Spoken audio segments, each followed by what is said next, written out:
Good evening, everyone, and welcome to Austin by Starlight, episode 16. Last we left off, our coterie, Pygmalion, had finally had the meeting between the dignitary from San Antonio and Don Hernandez, and the introduction of the coterie to some other probably well-known figures from the city of San Antonio, as well as finishing up the negotiations between the Dawn and this dignitary, De La Rosa, Lucio De La Rosa. And, possibly to some of our coterie surprise, and not to others, the Baron, Mr. Jesse Kane, came to this farmhouse stead and dropped in on this negotiating, and from what the coterie could tell, the coterie and their guests could tell, things went without an issue. There were no frenzies, there were no yelling, there were no angry kindred, so far as they could tell from the voices that they may have lightly overheard. But upon the conclusion, and only the coterie left to pick up the pieces, their guests having left, some confrontations between each other took place. Yvette's betrayal of the coterie taking precedent with Pax. And after the two of them shared 6 rounds into Yvette's chest, it leaves the coterie sort of on edge this night, continuing from where we left off. Pax has already made her way towards other things to occupy herself with, as she has undoubtedly a lot to process at the moment. But first, we're going to join Alistair as he comes out the house to see Yvette sitting at the porch after finishing a conversation with a delightful Nosferatu as he leaves the Rolls Royce pulling out of the farm's driveway and into the main road.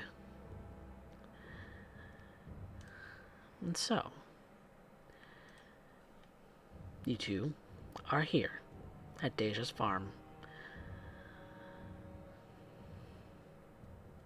So I made it back from the errand I ran? I don't know what. Imagine You were at the house. That's where we left off. Oh, I thought I had already left. Okay. I'll gladly time skip if you need to that quick errand if it's an off-screen thing. It's an off-screen thing and a gesture. Oh, what was it? If the I don't SPO remember. pays it, I don't remember what it was. I didn't tell anybody what I was doing, but I'm totally picking up stuff for Yvette. Something for a little bit of another little peace offering.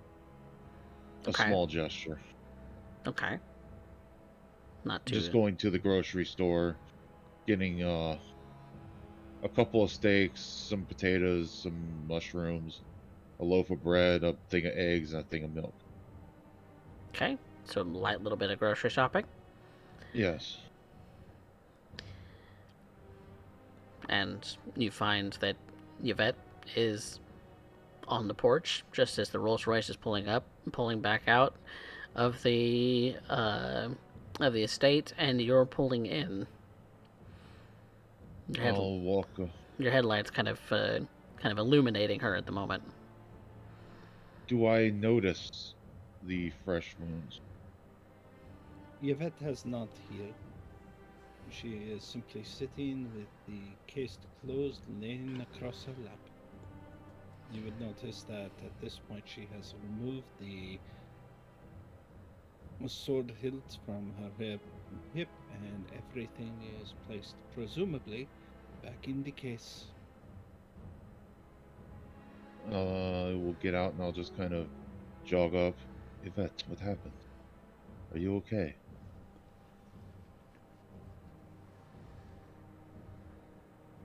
C'est comme ci, comme ça. So. Très bien. Tu parles un petit peu de français? In high school, I took a little bit. I know a couple of words. Okay, we need to get you healed and fed. That is very nasty. Would you mind if I helped you? That is incredibly forward, Monsieur Knight. What brought about this change? I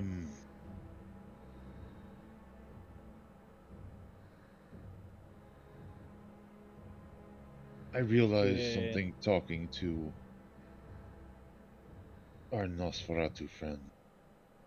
He thinks that I am not loyal to you all, and I noticed that I think you all probably feel the same, that I have not been open enough with my allegiances and what I need to do. I want to make things clear from now on. But, I have never taken it personally.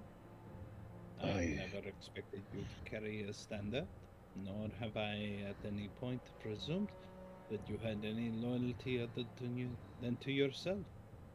And so you that is cannot true. disappoint me. I am not trying to. I've also come to realize that when it comes to you and Miss Pax, the way that we think is kind of alien to each other. I'm trying to understand, but it'll be a work in progress. But for tonight, if you are to return home, you cannot be in this state. So we need to get you fed and healed.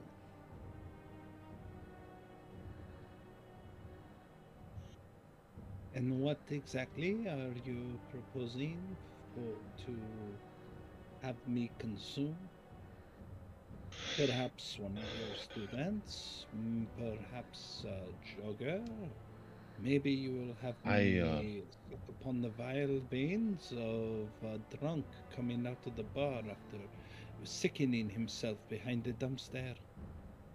Just the smell kind of makes you want to cringe, Yvette. Just the thought of the smell of it. Would Alistair, with his occult knowledge, be aware of the feeding proclivities of Ventru?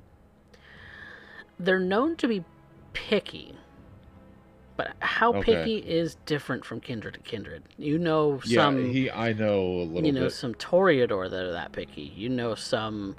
Some Tremere that might be that picky. How picky is individual.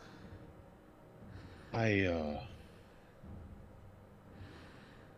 know that you can be among, or your clan is known to be among, kind of I don't want to say picky eaters, but they go after certain things. I don't know what that is, and I'm not asking, because that is a personal thing, but... Perhaps I should end up extending a small olive branch to you then. When one ends up discussing the feeding proclivities of one such as myself, typically you don't. If one must, it is to acknowledge a rarefied taste. Yes. Thank you. I don't know what we need to go after, but if you can point, I won't ask details, but I can try to get them to you. I am just at your disposal, as you usually are to the coterie.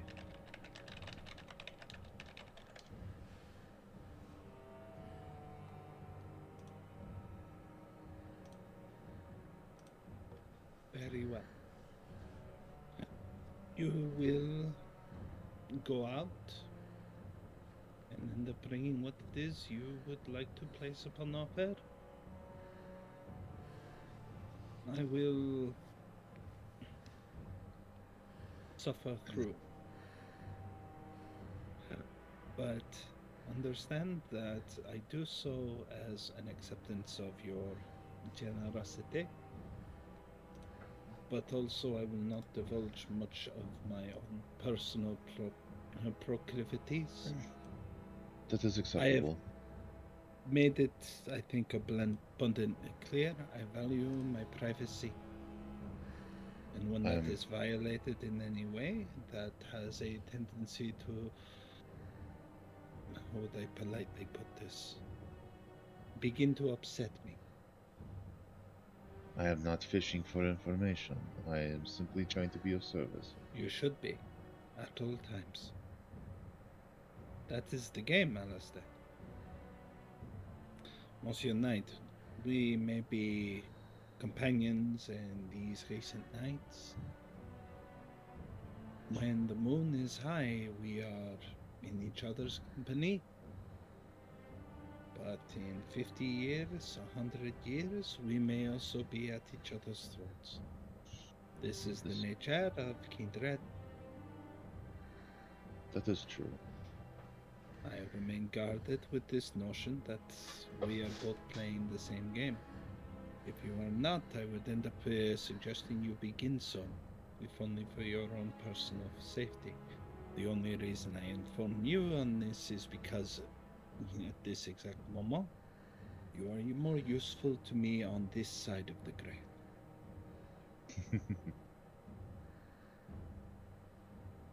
All right. Uh, then you wish to wait here and me bring something back, or No, I am not bringing evidence back to De Jospin. I didn't think that. That's why I was confused. Uh, I will try to get them to the car for you. I will simply accompany you and observe you hunt. And you will bring to offer. I will accept your generosity. Very well. And at this point, Yvette will stand. And when she does, I'm going to rouse the blood once. A little hungrier, Miss LaCroix. It's only one, brings me up to 3, but I am going to heal 1 point of or 1 point of superficial to begin at least covering up the ones that might look maybe old scarred or something akin. It's very clear that something has happened, but it's not fresh bullet wounds you can poke a pencil into. They have at least a sort of scab-like covering to them.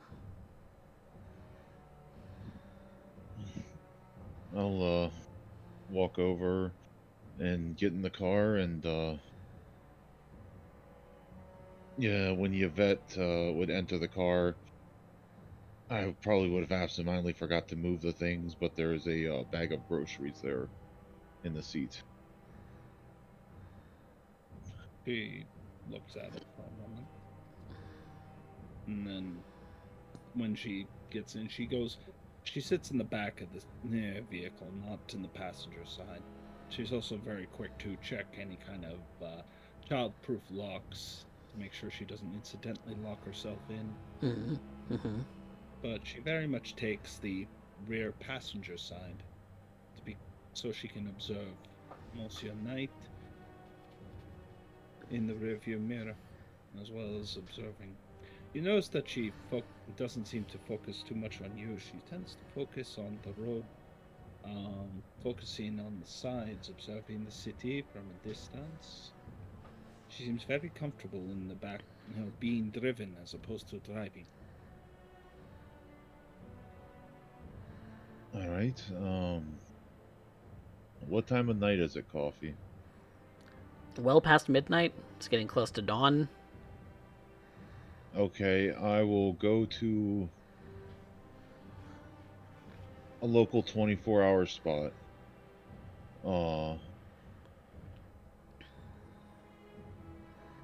Like a diner? Or Whatever are I we can talking about find. a convenience store? What are we talking about?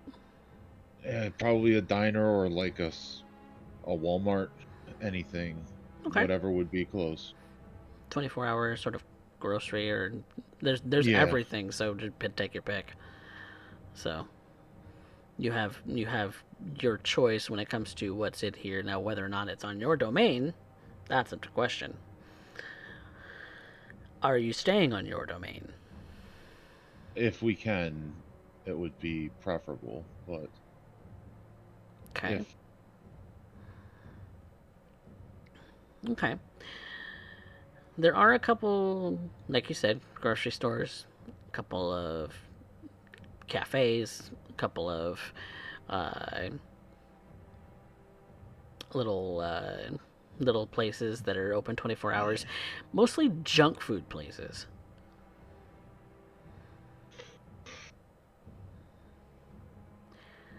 So you see like this 24-hour burrito place that has the worst food that you've ever tasted because you've been there before. But it's what you eat when you're drunk and you have the munchies.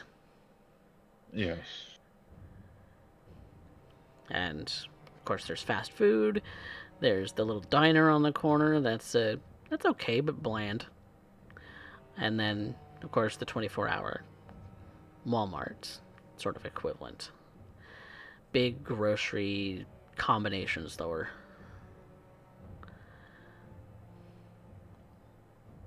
Um yeah, I will go to whichever looks like there's a decent amount of people at. There's always a decent amount of people at all of these places. But in that case, I would like you to make a feeding roll. Who would like me to make a feeding roll? Yes, because you are hunting. Yvette's going to be the one feeding on them. But you're using your hunting methods.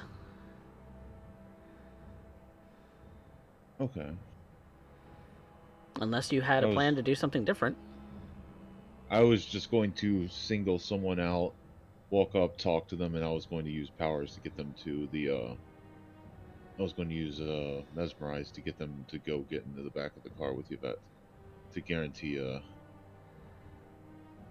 Okay. a You still need to hunt for that. So the okay. hunting roll is going to be in this case to kind of chat somebody up for a second would Mine's be manipulation subterfuge normally, but yeah, use that. use that. Okay.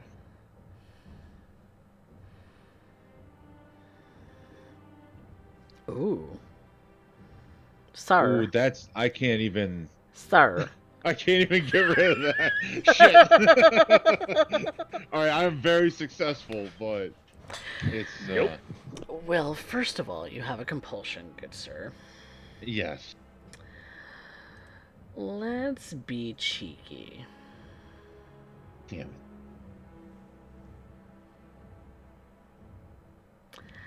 Let's be a little cheeky. Roll me a d10. Oh God. All right, it's up to chance.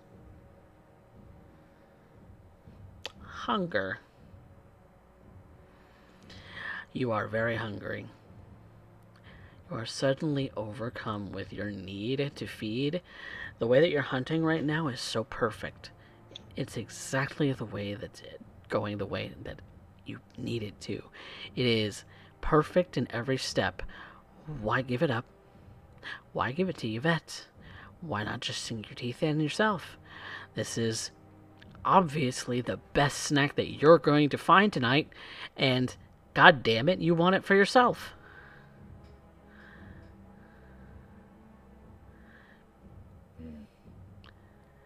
Whatever she did to get those bullet holes, that's on her.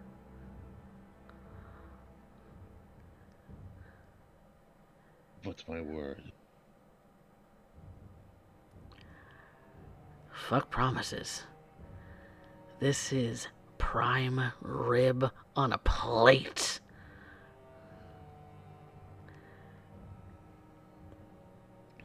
I can't do that to you, Vet. I'm going to have to try to fight this. You are very hungry. Any other check that you make that isn't related to getting you food is at a -2 penalty. Yep. I will lead this person back. Okay. So you are able to successfully chat them up and lead them toward the car. Kind of using your sort of seductive wiles as a renowned professor, as a sort of bit of a local celebrity. Maybe not to the greatest extent, but you are or have been a professor that many students have wanted to have in sort of in their belt when it came to your classes. Speaking of classes, Mr. Knight, what classes do you teach? Normally? Yes. History, mostly Egyptian and different I remember we talked about this. I don't remember what we decided on. Well, I was just fishing for a vague answer anyway. Uh, but you chat with them. They definitely seem into the Egyptology thing. They're even a little bit. They even get a little curious when you describe that you have been responsible for one of the local museums and some of the artifacts that they possess in their sort of exhibits lately. And you might have been personally involved in either the research itself or the digs, or even just as a passing researcher. They don't know for sure, but they seem intrigued as you're walking them toward the car. All right. I have eye contact. If you want eye contact, you have it. Okay, then I will use mesmerize to get them to go and get in the back of the car and sit next to you. So this will also count as a skill check that doesn't involve you feeding, so it's a -2 penalty. Yeah. So I gotta roll the. I will ask you to roll it because this could, if you fail, then obviously it's not going to work. But since humans have no resistance, only one success means that you win. Means that you win. Okay. And -2. Mm-hmm. Okay. You're able to successfully command them. I was just making sure that you didn't get all zeros. Oh yeah. We can be thankful for the small things. But they get into the car, and Yvette, you see that a person with their eyes kind of glazed over in that very, very knowing. You know that stare. That's the stare of someone who's been sort of blank slated.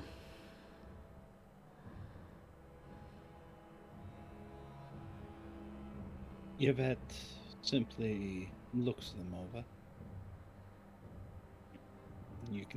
It's pretty clear upon her face. She is readying herself. This meal is wholly unappetizing. It's like trying to bite into a damp 5 days used gym sock.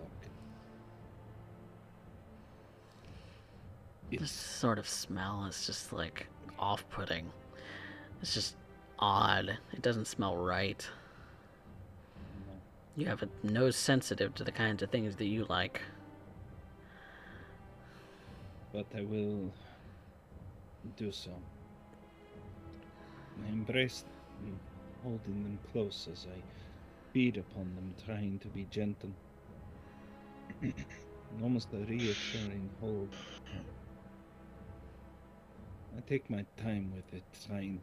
It's like having a child eating broccoli. They take their time. They eat around the vegetables and slowly try and choke down the small pieces at a time. Yvette tries to muster up a clear distinction, but it's very clear that she's far from enjoying herself. After she's choked down, this absolutely revulsion. This absolute revulsion. She licks the wound. She tries to clean the blood from her fangs, from her teeth, hoping in some small way she can wash the horrid taste from her mouth.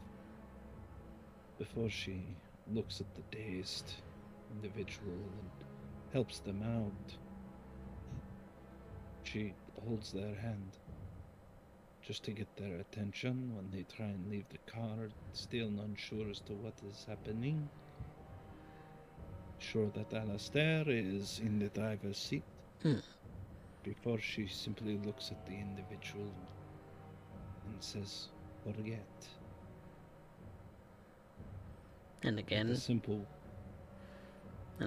this person's eyes kind of glaze over in a sort of malaise as their hand kind of lets go of yours and you shut the door behind you.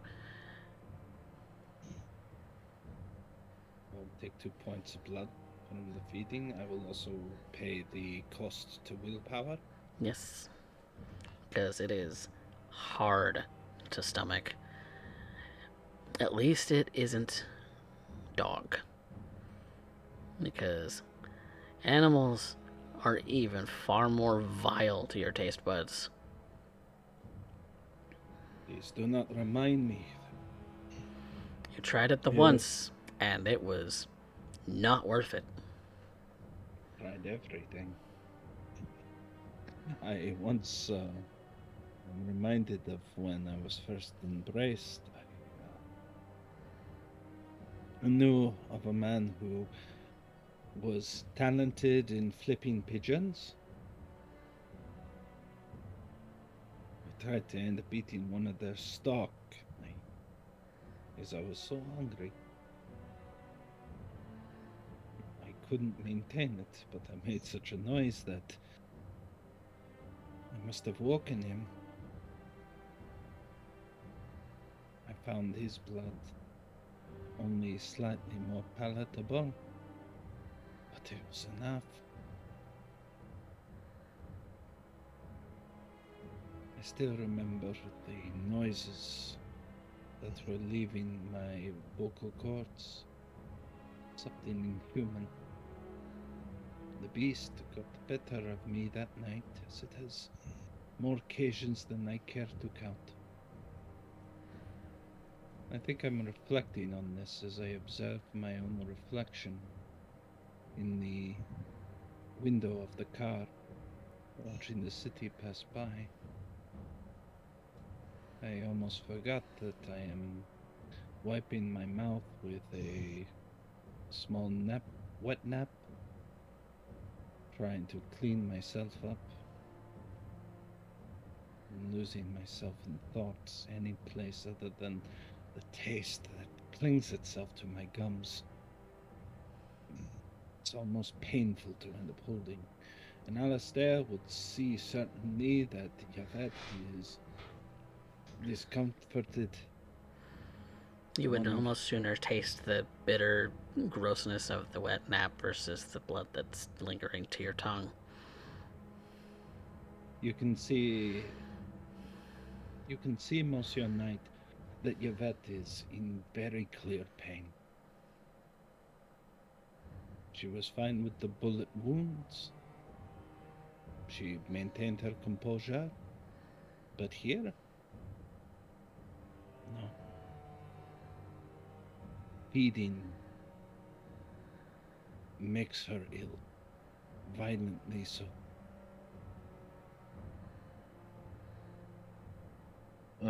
I look up and I do not like having to do that to people, but I'm sorry that we could not find something more palatable for you. Uh, Hopefully it is at least helpful. It is the gesture that is appreciated, Monsieur Knight.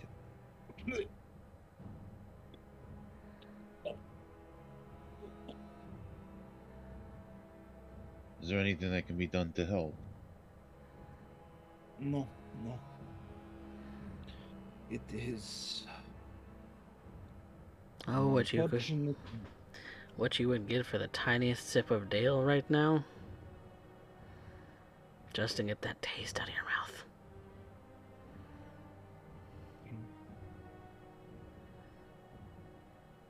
At this moment, Monsieur Knight, no. I am simply preoccupied with my meal.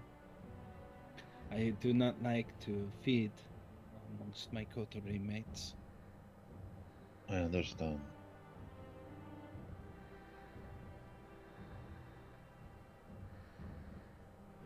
It must be nice to not have to struggle to worry about the texture. That is the worst part, you see. It's the same texture as, what would you call it? Egg salad with twice the mayo.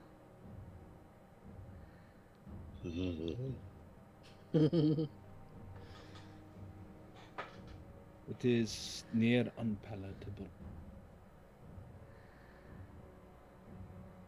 It's not their fault. Yeah. I will speak no more of it. I understand. Is that enough for tonight, or are you going to try to... Do we need to get more? Your kindness has been accepted. I believe you have accomplished what you wish to do. And it is dangerously close to dawn. Ah, yes, we're running out of time anyways. I'm going to please drop me off at my vehicle. I wish to sleep in my own bed this evening. As you wish. And Yvette will rouse the blood to heal herself just up one more. It's a little hungrier again, god dang it. That's what she gets for drinking less than palatable blood. Maybe she didn't get as much as she thinks. And Alistair, your mind kind of drifts back towards that delightful looking young woman that you were able to coax towards the car. You start to wonder to yourself, maybe I should have taken that one. Maybe it would have been far more useful for me.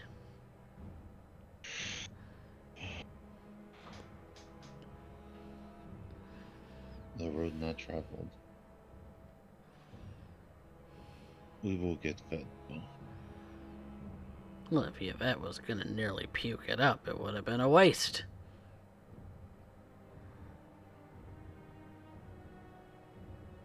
Not our word is all we have at this coach at the moment. We cannot break that. I'm just saying. It's snack time.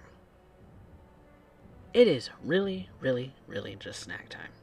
And that's it. Hungry. Dinner?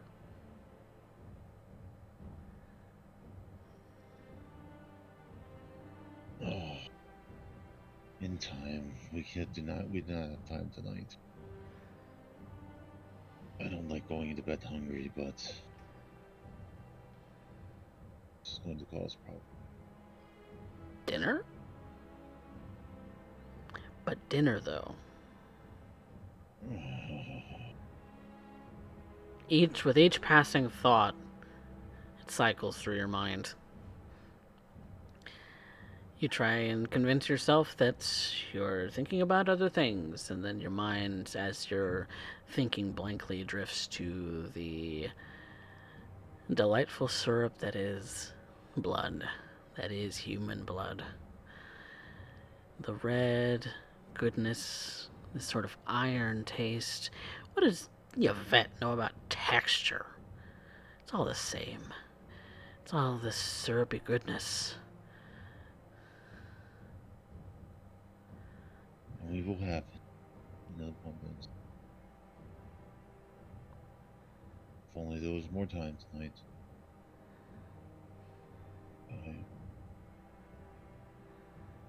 And he's just going to be lost in thought, trying to keep his hunger at bay. But he is hangry.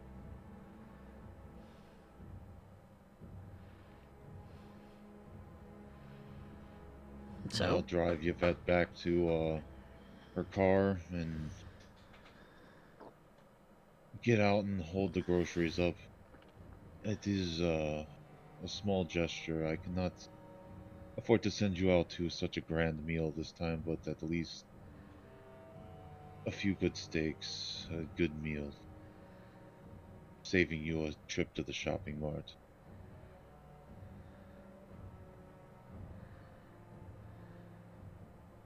She looks over it. Maybe she tries to, in her disgust, try and hide a small smile.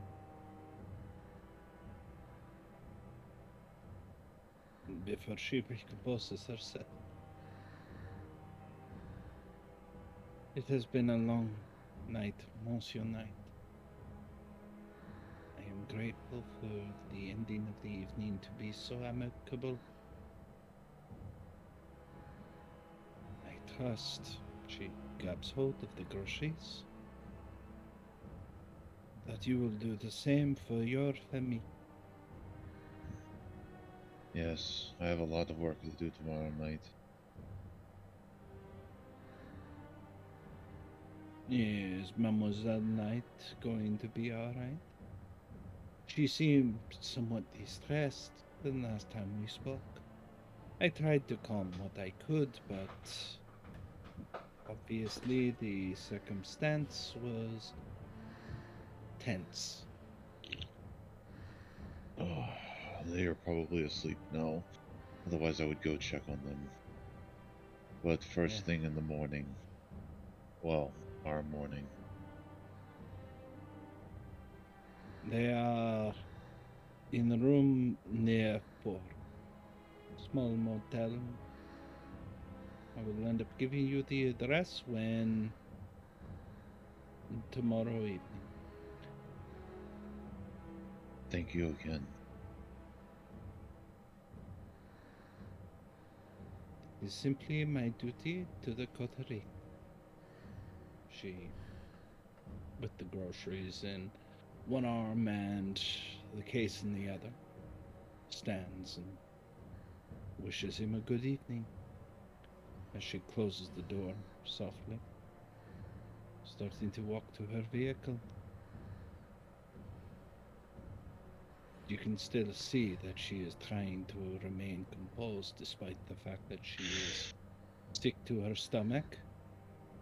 And it is a great strain upon her to maintain herself in such a state.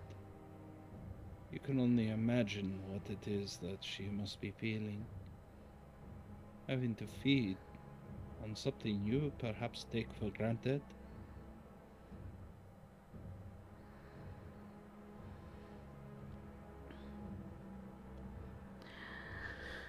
Yvette, you get home just as Dale is getting ready for the day early in this morning.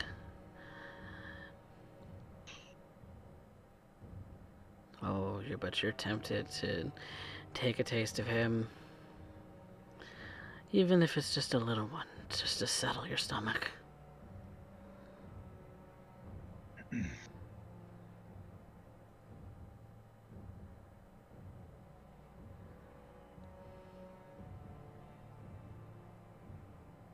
You're muted. No. I will not ruin his day or have him distracted. We are to be wed. I to be his wife. He looks for my well-being, though he does not know how he does so, and I his. And in this exact moment, my discomfort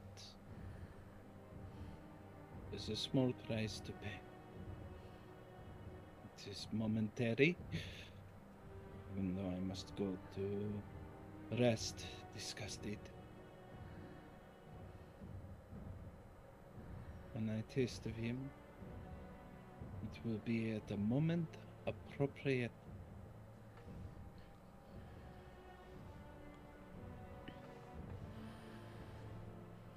And so,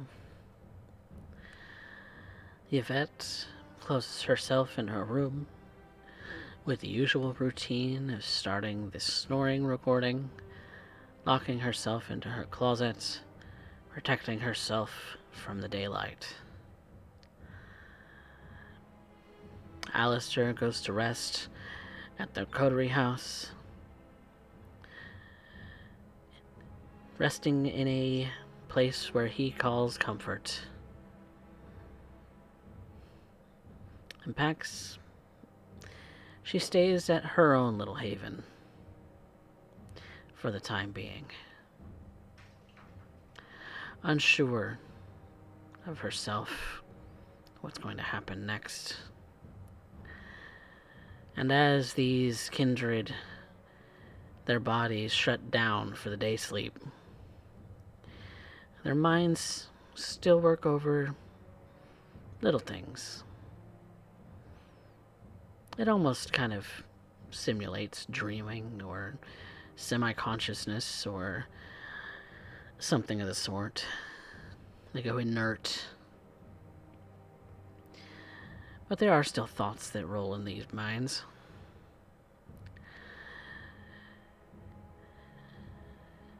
And so I want to go into the mind of Pax,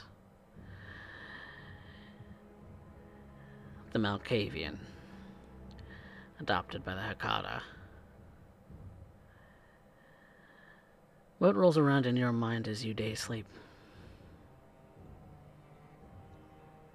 It's hard to put words to it.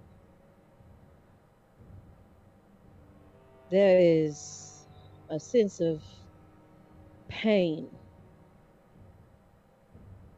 when she tried to establish some form of trust back with Yvette.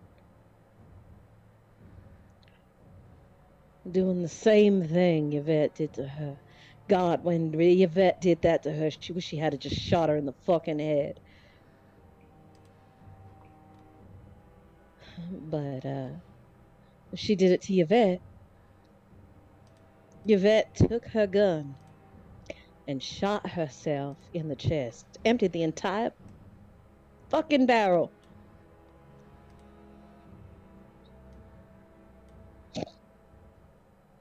She thinks it's her job to protect Pax from what? From fucking everything. Who the fuck hired her? Who the fuck? And then there was the argument with Alistair. Fucking boy doesn't understand anything. Telling her that she doesn't understand where he's coming from. that she doesn't understand the pain that he and his family went through. Of course, she understands. She's been there.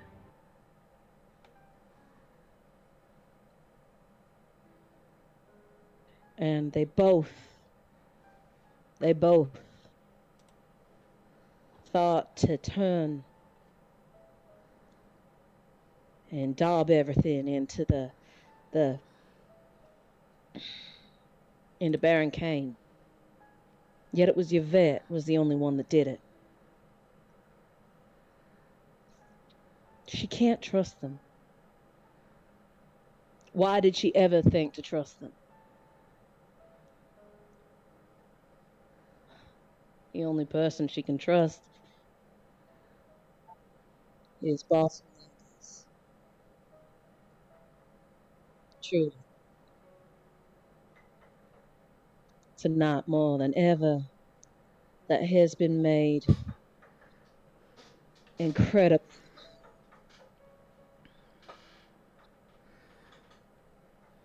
Maybe her coterie isn't family.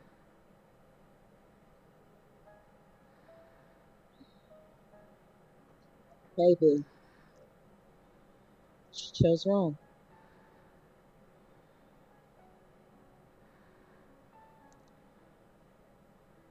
But that's all her own fault. She won't make her mistakes again.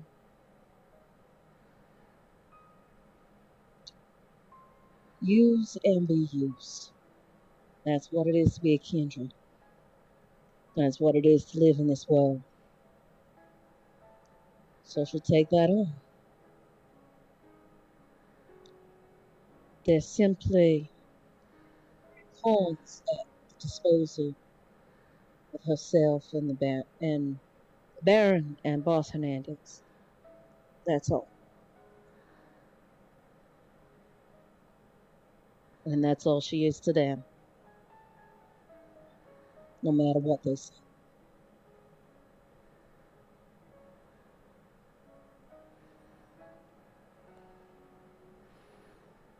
The sun rises. The people of the world go about their business, about their day, none the wiser to the kindred that lurk in the dark, the thing you're scared of at night. And as the sun sets, our kindred awake once more. I need you all to roll rouse checks.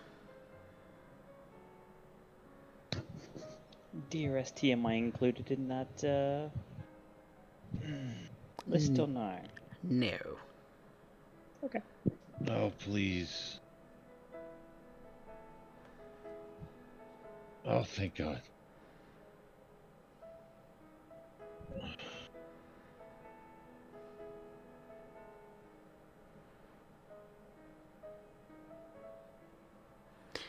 The thought of getting a snack, Mr. Knight, still kind of gnaws at you, but it's manageable. The same for Miss Cosetta. And Yvette, it didn't matter. The sort of gulps that you were drinking from that, it's taken as much energy to even use and cycle that vile taste through your system. It takes as much of it as it, it's hard to move. It's you have to make the extra effort to cycle it through. You do not want to. You don't want to, but you have to.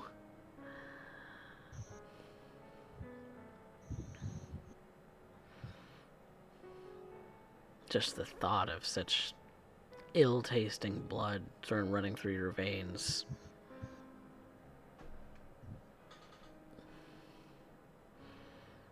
You try not to think about it, but that pain in your stomach, empty, Emptier every night.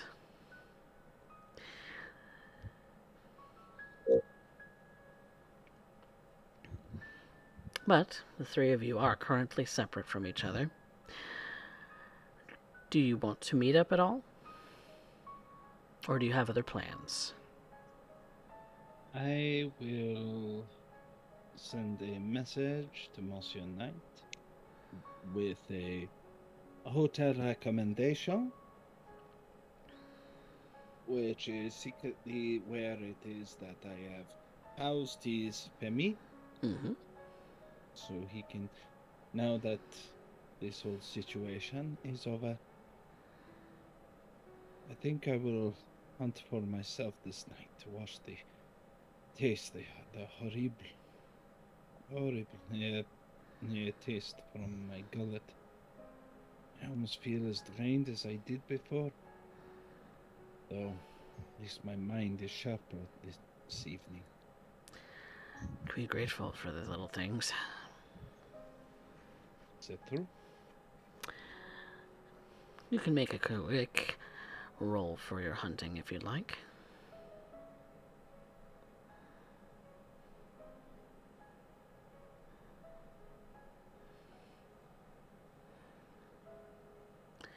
Getting familiar with this neighborhood has made it much, much easier. Much easier for you to instruct and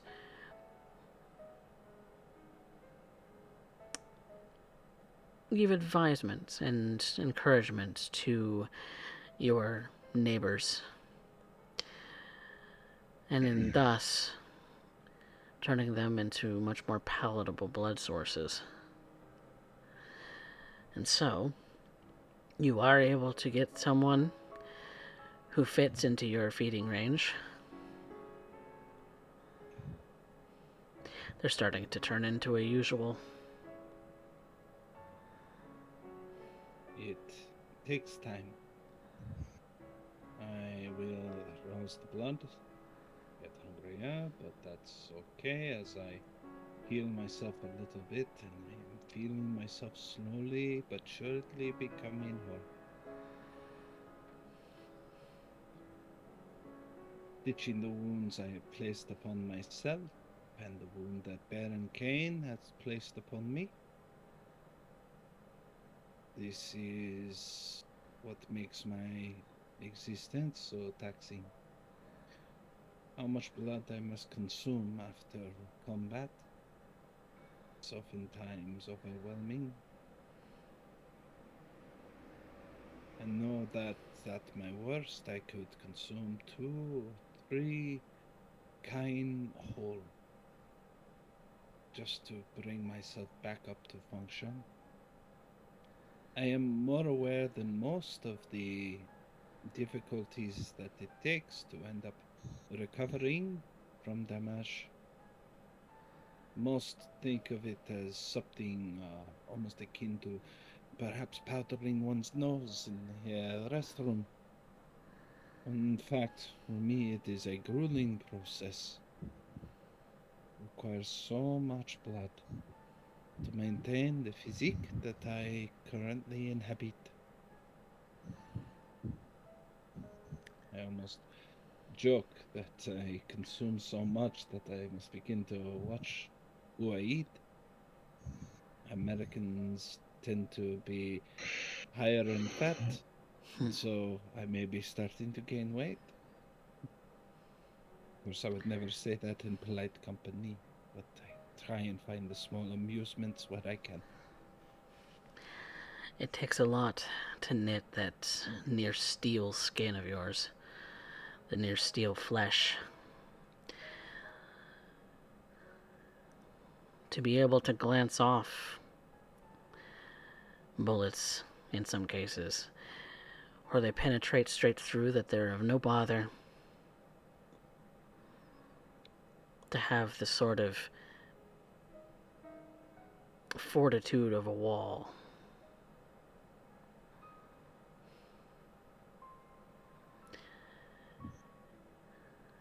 It's taxing, being as hardy as you are.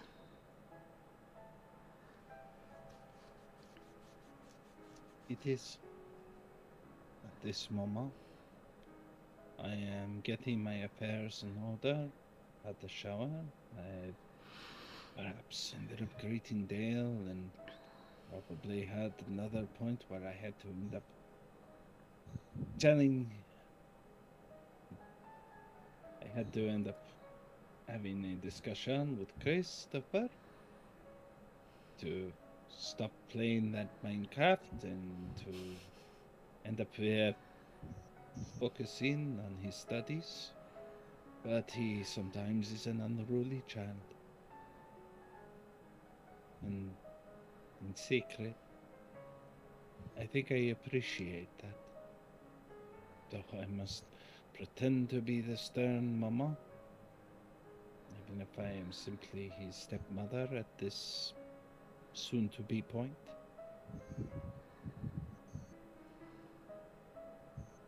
It's the little things.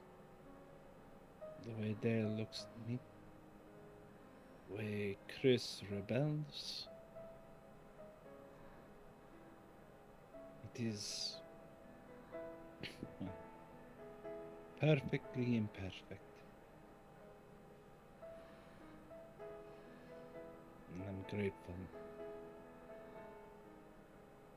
Perhaps I'll even go to cooking. Of course, Dale will have to end up handling the grill, as I do not wish to use my beast any more than I must. I want to end up leaving them a supper while I take my food to go for another job. Not that I have one this evening, but at least it gives the excuse of why I am constantly gone at nights. This evening,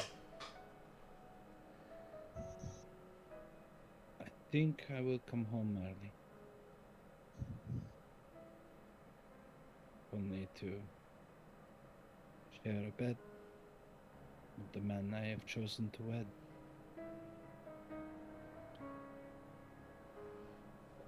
And yet I worry. I will begin doing my rounds. Of course, responding, making reservation, and seeing what contracts I am going to have to continue on with. If only to end up maintaining my guise, my masquerade. All right. Continue to balance out the scales between my kindred existence and my mortal one. But hopefully things go smoothly for once. Here's hoping. But for the time being, we will follow Alistair one more time as he makes his way to the motel where his mother and sister were staying. Would I be able to feed on the way? Yes. You are going to make your regular hunting roll. And what is your hunger currently at? 3. Okay. That's why I was praying for that rouse check. I didn't want to do my normal bit of the basic feeding scene. No, God forbid.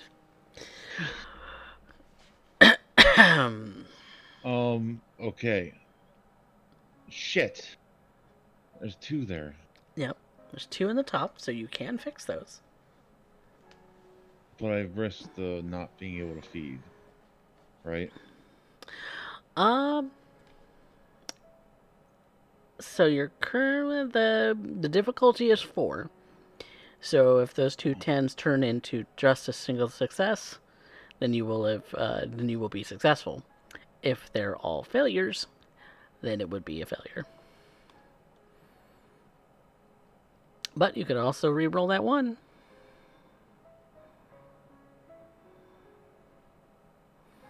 There are 3 dice you can re-roll. Yeah, I don't want a compulsion to compulsion. I'll get like schizophrenic and then everybody will think I'm a Malkavian. What's another Malkavian amongst Pygmalion, right? It's true. Of course it would. Ouch. That's rough, buddy. Sadly, it's just the wrong place, the wrong time, the wrong everything. You know, last night was so perfect. So perfect. And we gave it away. Gave it away. Gave it away I know. to Yvette.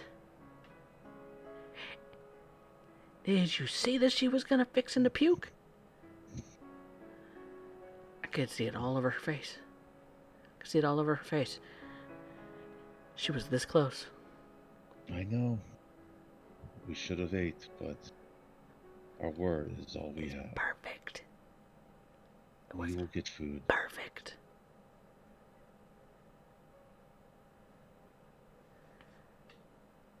And I would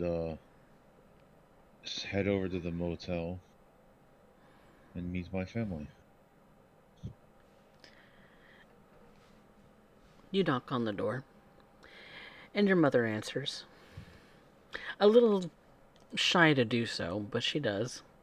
Kind of, she has the sort of chain latch, kind of hooked, as she opens the door. But then she realizes it's you, closes it, unlatches it, and opens the door a little bit more. Once more. Al, How are everybody? Or how are you two doing?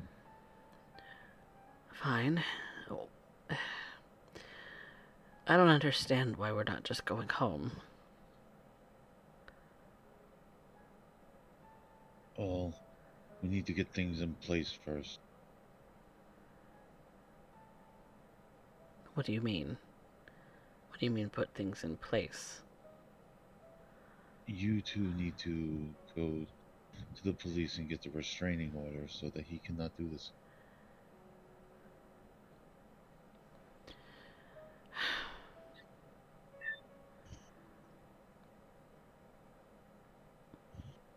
I will do the same.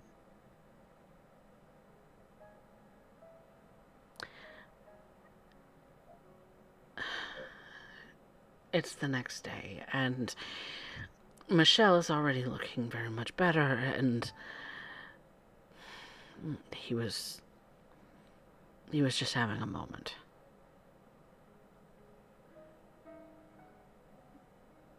But he will do it again. He always does it again. You don't know that.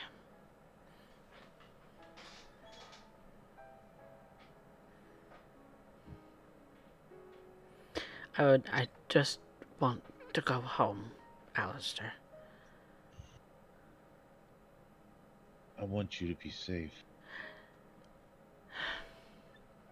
Then he can be the one to leave.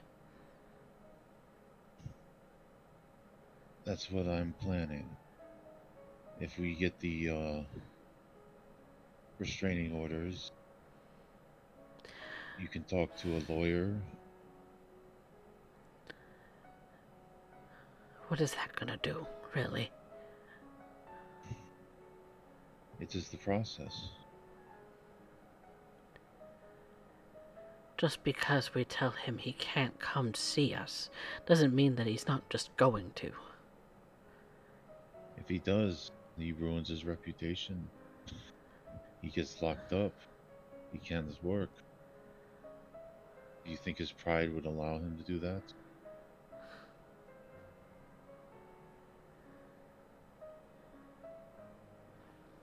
I don't know what he has pride in anymore.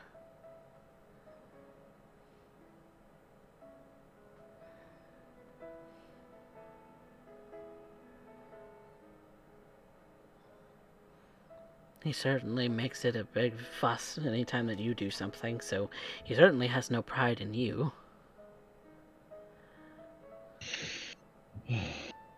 Oh, I've stopped caring about that a long time. You can't tell me that, Alistair. After all of the fights between the two of you, you can't tell me that you don't care. It bothers you. It always will, but I stopped seeking his approval I'll never get that. Then why make the big fuss at the house that you did the other day? It was always for you two. I always worried about it. That's the only reason I kept talking to him. If I distanced myself too much, I would lose what I care about most.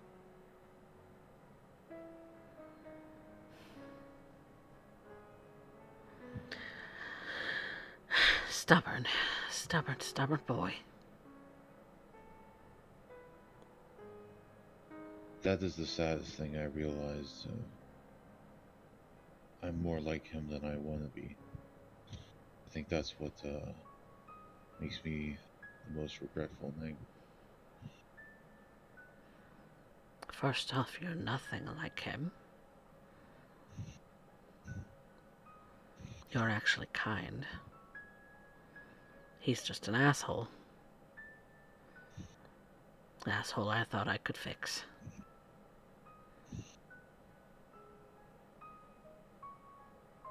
I'm sorry I didn't see that you were suffering soon. I didn't want you to see it. It's not your problem, Alistair.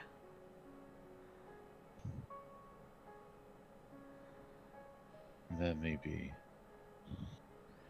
My relationship with your father is not your problem.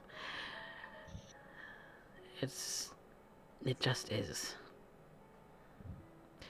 And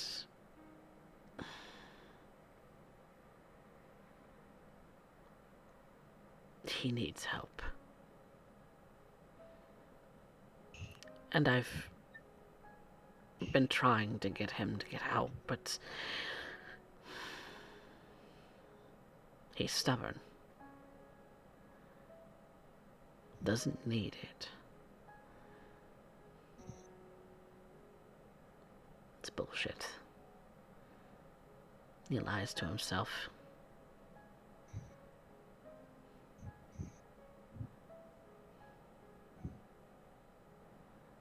Well,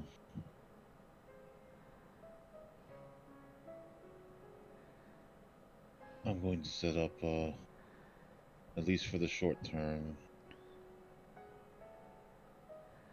Coffee, how would this work if I set them up a place or kept them here? Would I just spend a dot of resources? Yeah, either way, mechanically it would be resources spent. Okay. I will,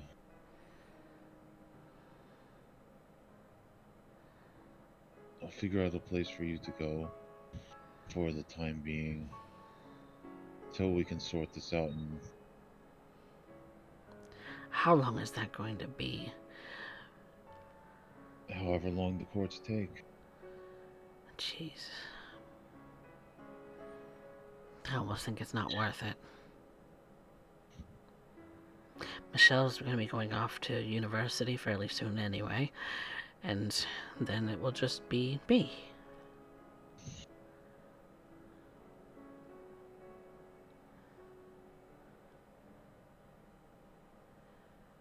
It's okay. Things will work out.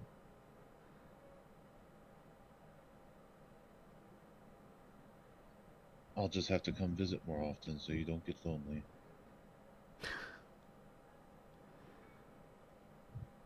Don't make promises you can't keep, son.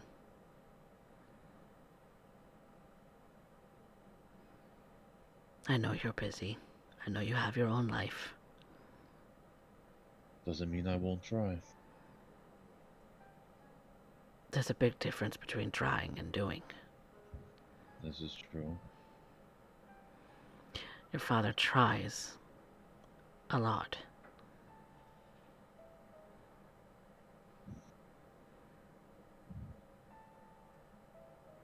But never really did anything. And I'm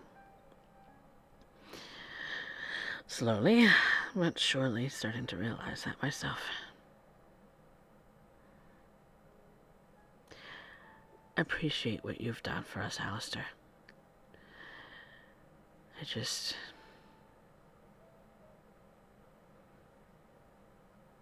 You can't stop loving a person. I don't expect you to. But like I said, you two have to be safe. I don't want you to go through that.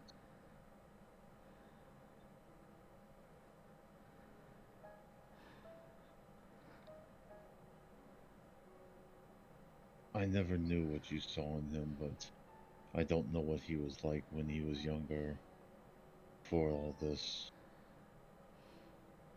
I hope you at least had some good times that you can dwell on instead of all the hardship.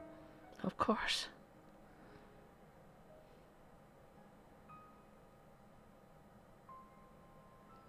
There was always the good times.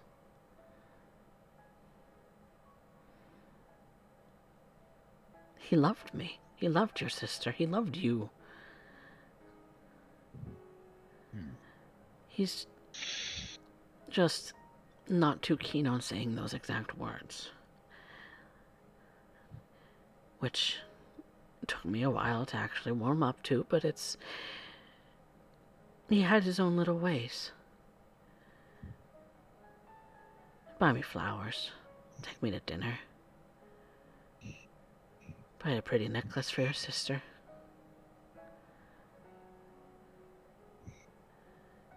Take us out to family outings, vacations. You remember that trip to Florida? That was a long time ago. You Things were were a little bit more simple. glued. I remember exactly, you were in the back seat, 100% glued to that game that you were playing. What game was that when you were little? Oh, the little Game Boy. Yes, I remember that. Some kind of weird... Pokemon. It was fun. You absolutely did not pay attention to the road or anything else. You just were glued to your little game, and the whole trip, that's all. That's all you would do. Batteries ran out, you stick more in. Or charge it up. It had a charging cord, I think. At least one of them did. I don't remember which one it was. Yes, I remember.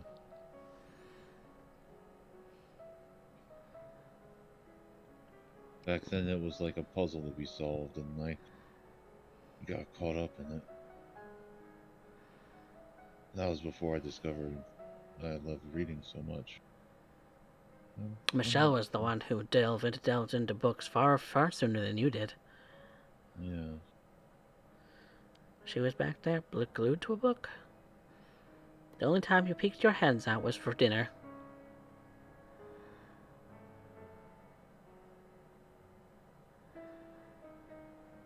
But it was fun.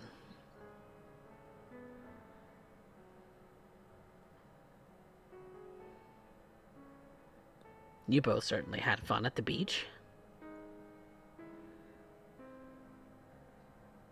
That's one of the few good memories I can think of.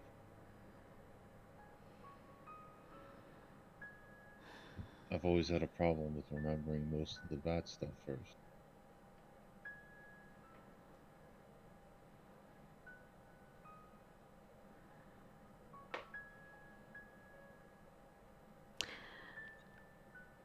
It was a couple of years later that the stress really hit, I think. The stress of trying to plan to retire.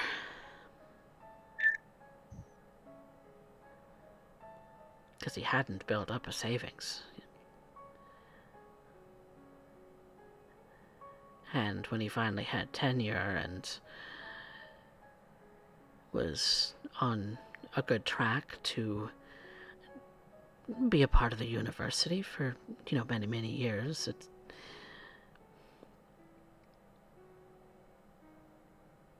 I think he was afraid that they were going to let him go.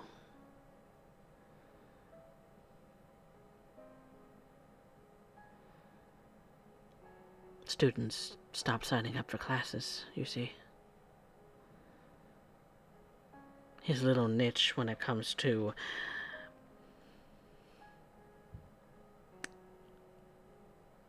well, when it comes to his field, he's a little bit specialized, and higher level courses have fewer and fewer students.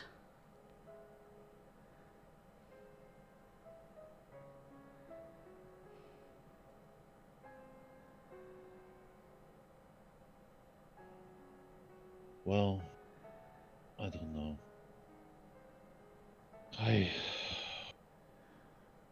Looking back, things could have been better, but they could have been worse. But they are what they are. We can't change them. No, I I will suppose try not. to dwell on the better things.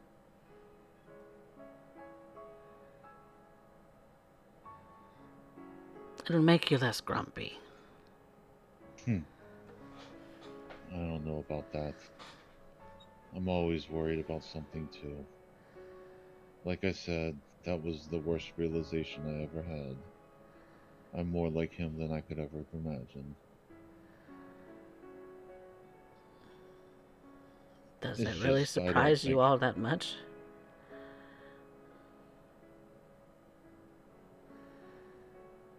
I never thought of it. It's just, I just want to be better.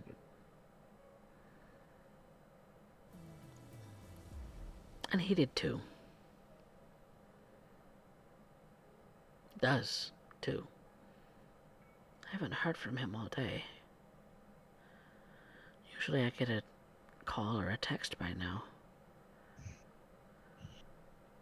Last night was kind of a shock.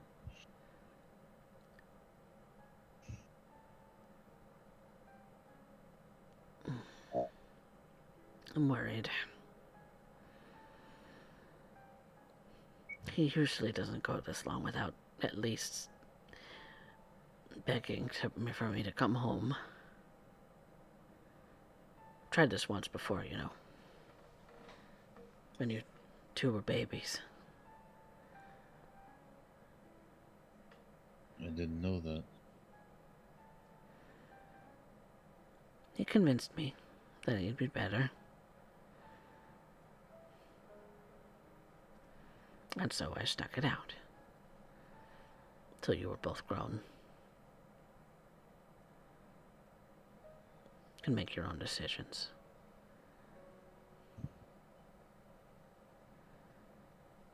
A lot of good that did, I guess.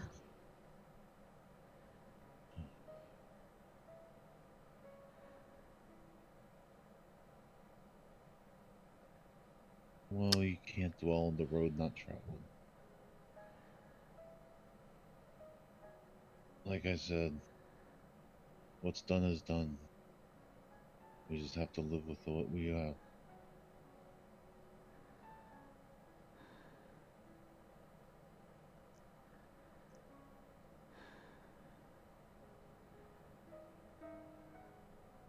But I think we should get some kind of police or detective here, so we can do a statement and start that process. Who knows? Maybe this time away will do good for him.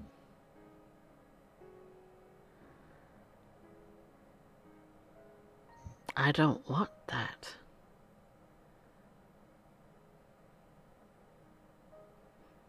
I don't want him in jail, Alistair.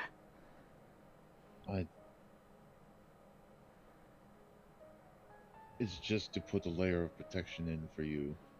It's not to get him locked up. Unless he violates it, nothing will happen. If he respects you all enough to stay away, not breach the terms of the restraining orders, then it's just a piece of paper. But I want to put a shield up for you.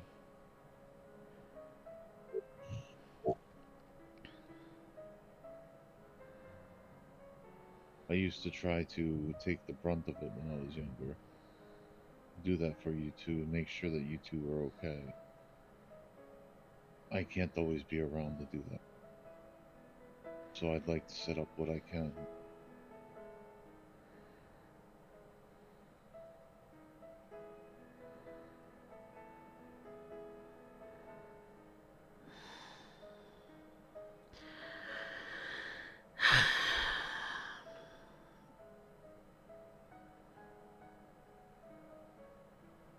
Can't it just be over?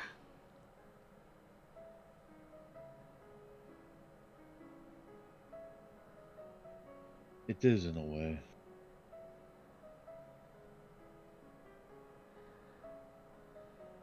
What do you mean? Well, when we set all this up, no more abuse. No more yelling, no more fighting. I guess that's why you want us to move into a new house, huh?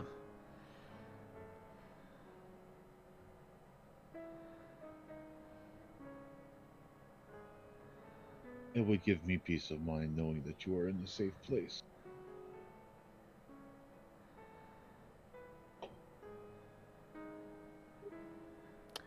But I wouldn't ask that of my son. You don't have to.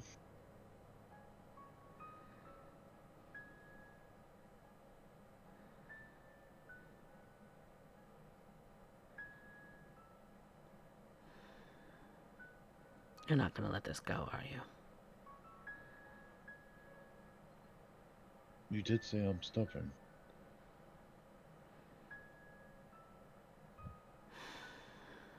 If you want to get the police involved, that's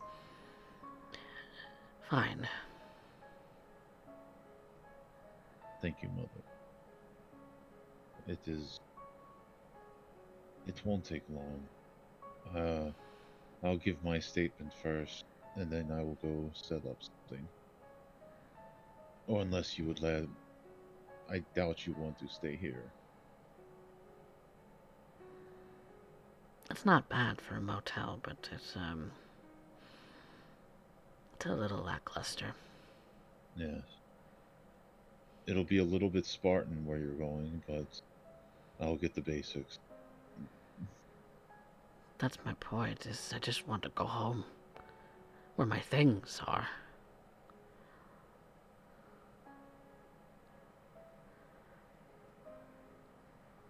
That's all.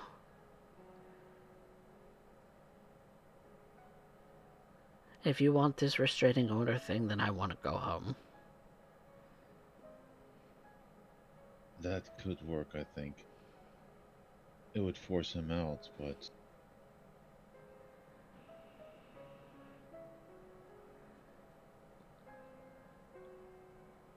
It would be easier on all of us, I think.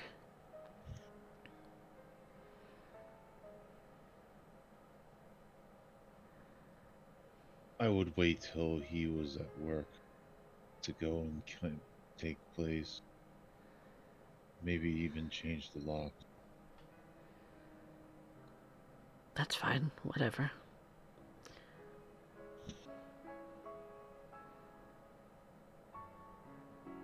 See, I'm not that stubborn. We can compromise.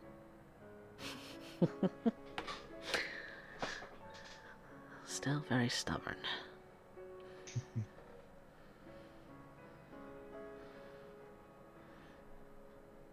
Well, I suppose you have a lot to get to doing. Yes. I'll call them up and we can get this done. And try to eat something. You look so pale. It's because I'm always up at night. I don't get much sun nowadays. Sunlight is Maybe good I for should- you, son. It Maybe is I'll have not to the try a be-all, tanning end-all. booth. Maybe I'll have to try a tanning booth or something. I don't. We'll figure something out. You are so pale.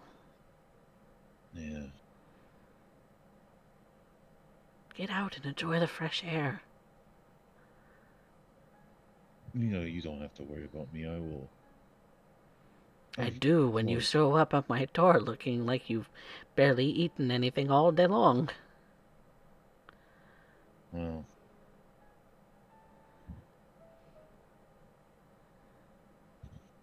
I've had more things prioritized. Don't forget your lunch. I will try to remember. You get grumpy when you're hungry. You've been that way ever since you were a child. That's true.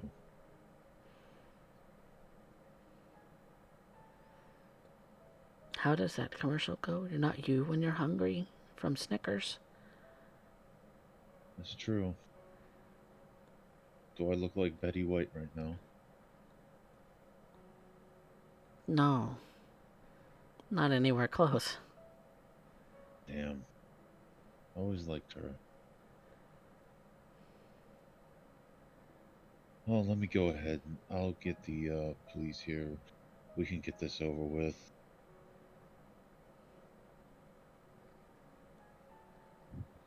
And grab yourself a sandwich on the way. Or something. I'll try to grab a bite to eat. Good boy.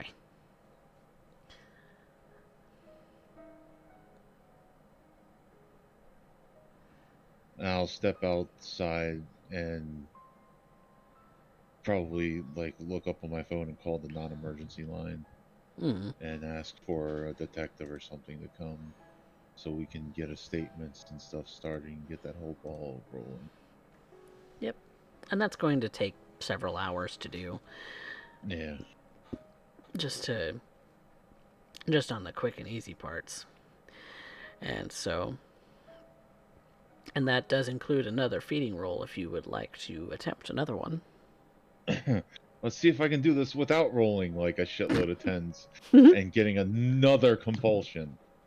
Let's We go. like tens, just only in the top number, not the bottom number. Let's go.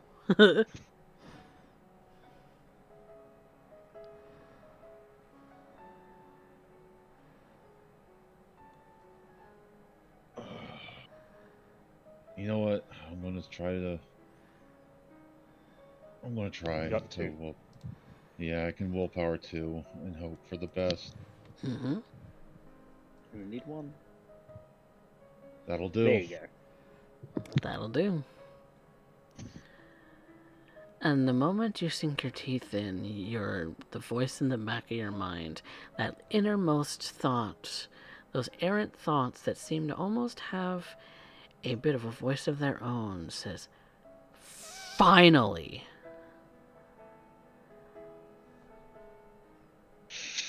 It was worth the wait.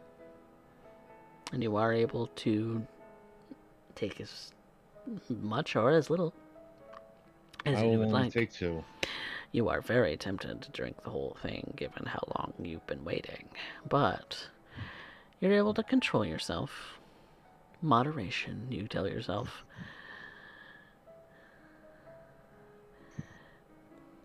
Yes, we can't be greedy all the time. Can't be greedy all the time. But, with that being said, Pax, shortly after you wake, you get a message on your phone from Don Hernandez. A number you know to be one of Don Hernandez's. That says, "We should talk."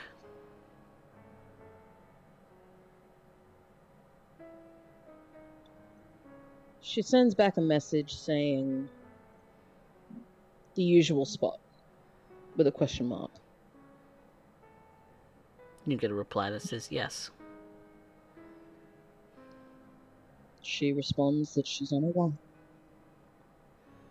And for now, that is where we're going to take a quick break. And we will be right back, everyone, with more Austin by Starlight. Be back soon.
Welcome back, everyone, to Austin by Starlight, episode 16.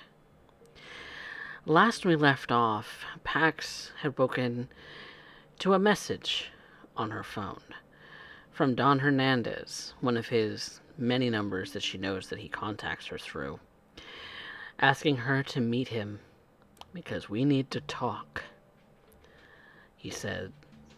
And Pax responded with asking if it's in the usual spot. And so she goes and travels through the city to the usual place where Don Hernandez can be found. The sort of family estate that he's set up. A well-guarded and maintained building with an entry gate manned by security guards. They wave her past after she provides the appropriate signs and code words. She's let past the entryway door as she gives the proper signs and words again, until she is in front of Don Hernandez's office, the spot where she usually meets him. Big oaken doors, two kind of a double door sort of look. They've always been kind of imposing when you stare at them like this. Kind of looming over you.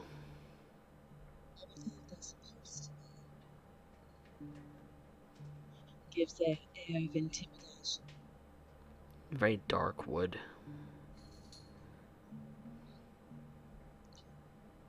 And yet it feels like home.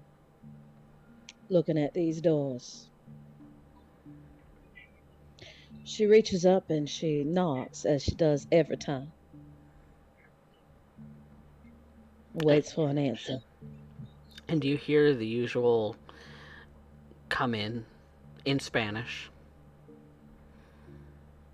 She opens the door, steps inside, and closes it quietly behind her. And How can I help you this evening?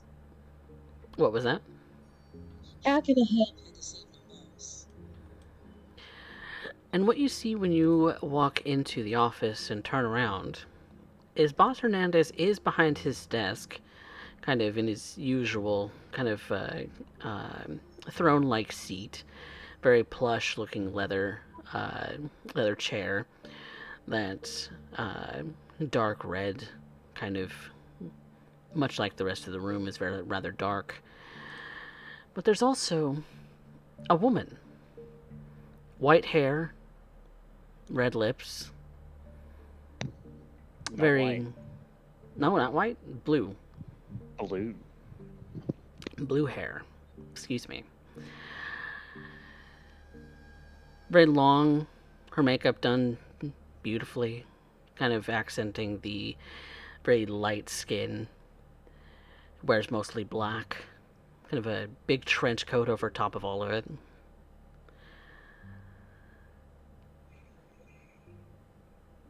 Good evening, Pax. You hear Boss Hernandez say. Evening, boss. What can I do for you this evening? Well,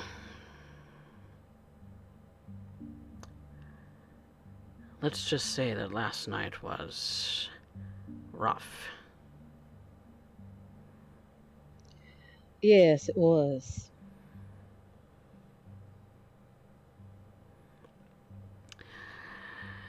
It put a lot of things into perspective, Pax. A lot of things that I may have been overlooking. And thus, I have begun recruitment efforts once more. I would like you to meet La Muerta. It's a pleasure to make your acquaintance, Miss La Muerta. Oh, likewise, likewise. La Muerta is a new face to the city. She's been in Austin only a brief period of time, but has a lot of the same connections that I think we all share. And I thought that perhaps she could use a friend. Friend, Yes. I can do that, boss. Glad to hear it. Is there anything specific that I need to be doing for this? The what? Nothing explicit. Unless, of course, you all make arrangements for yourselves. There's nothing that I need from her specifically, nor do I need anything specifically from you.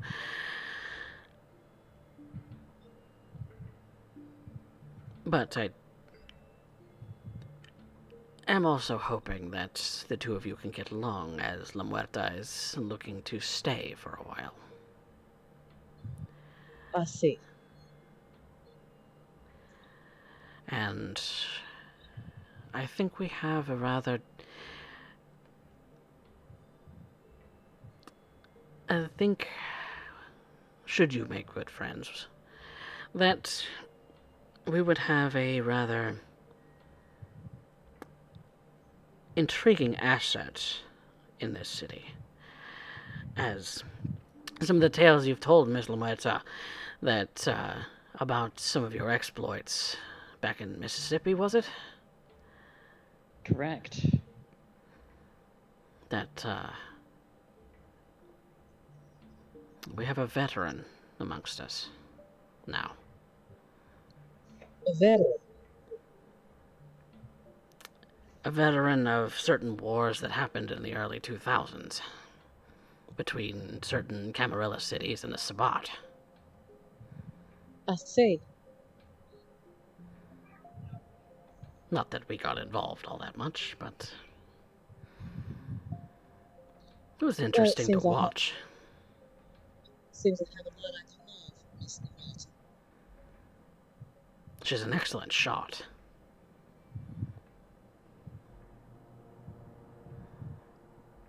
Excellent shot. You good with guns? Like the back of my hand. Interesting.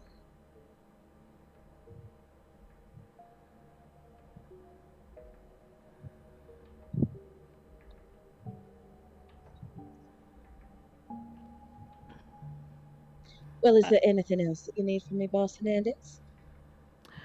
I would like you to stay behind for a moment, if you would excuse us, Miss La Muerta. Of course, boss. And she makes her leave. As Lamuerta calls Boss Hernandez boss, Pax kind of has this very slight twitch at the corner of her eye.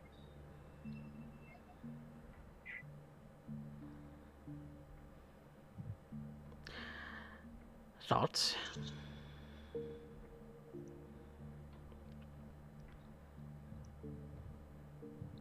Given recent nights and recent happenings, I'm reserving my thoughts, boss.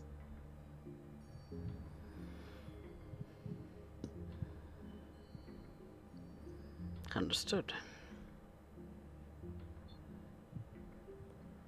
How are you otherwise? She kind of glances back at the door.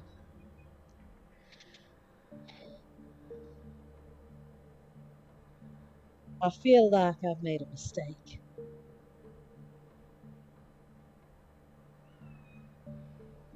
A mistake that will not happen again.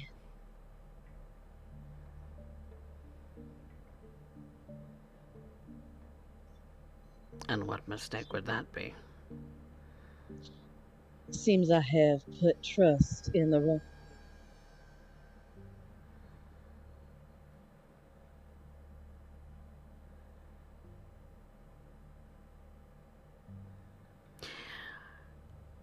Is that what you really think you did wrong? I believe so, boss. Because I'll have you know that I trust my crew implicitly.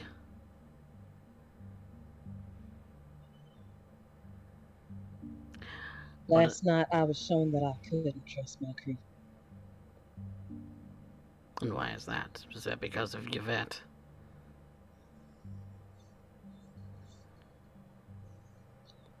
Yes, boss. That Baron Kane was brought to the table. Yes.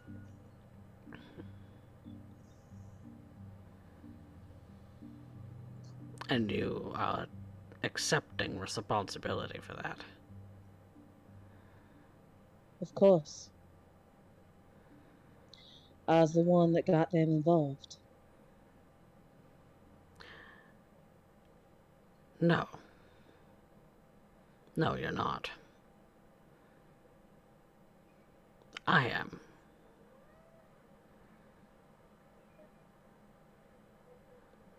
I am the one who asked you to assist Mr. Douglas in all of his goings-on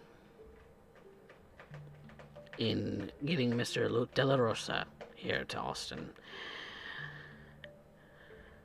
I involved you, and thus involved your coterie, even though I did not ask them directly.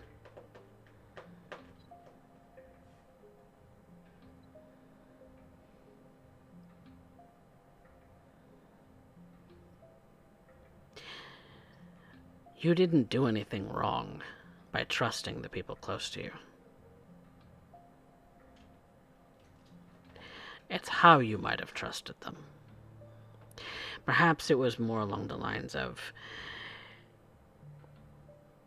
you should trust that each and every kindred, each and every person, every mortal, everyone, is self-interested primarily. Including myself.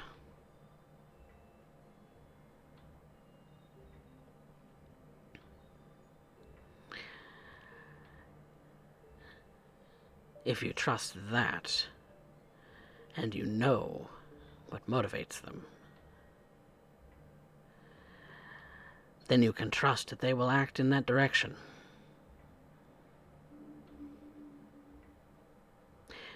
Do you know the motivations of your coterie?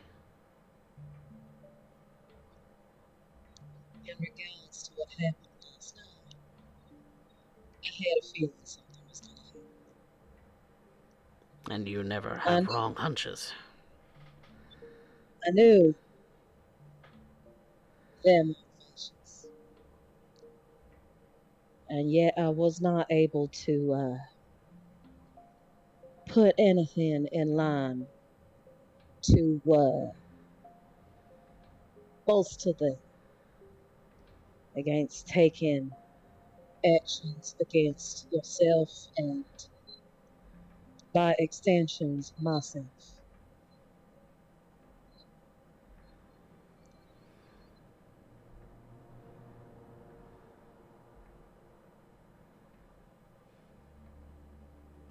Baron Kane was rather civil. I expected as much. And Mr. De La Rosa, well, I've known him for decades and yet know nothing about the man.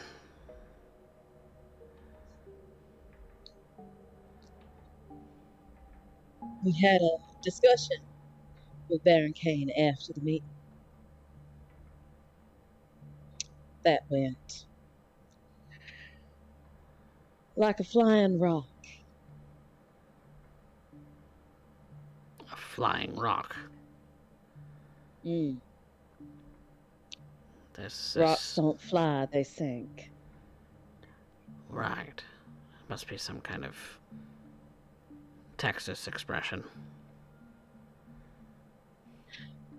Boss, he thinks that you're in league with the Camarilla.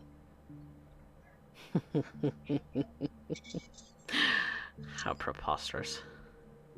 I told him he should perhaps take a look at himself before he comes for this. After Oh. all he has been saying with Camarilla and his some of his actions are very Camarilla when they first. He did not take too kindly. No, I imagine not. He's very, very keen on making it clear that he is not a Camarilla.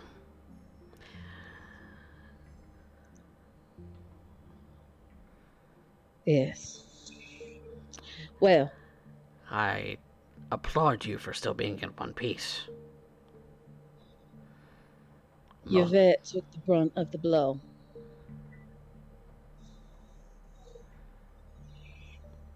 You see.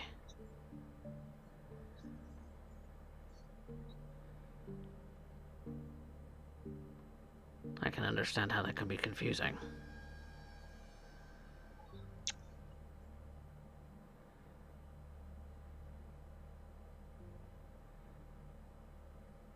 Because is she loyal to you, or is she loyal to Baron Kane?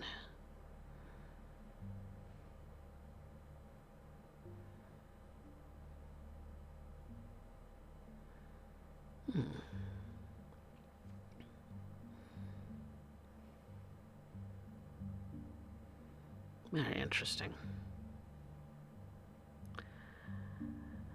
Well,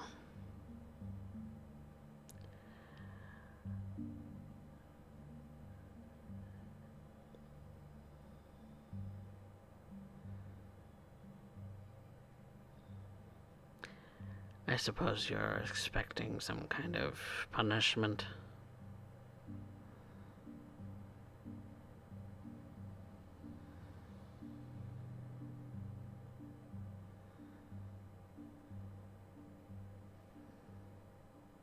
Do we lose Mox?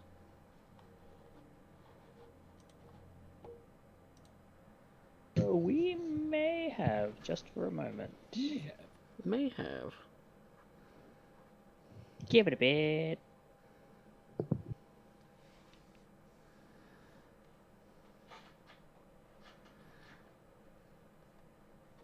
Hold, please, everyone.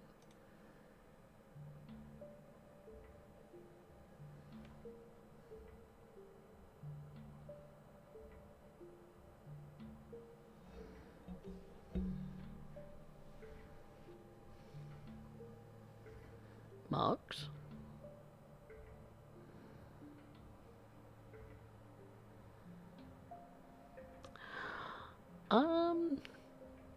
Yep, she may have lost internet.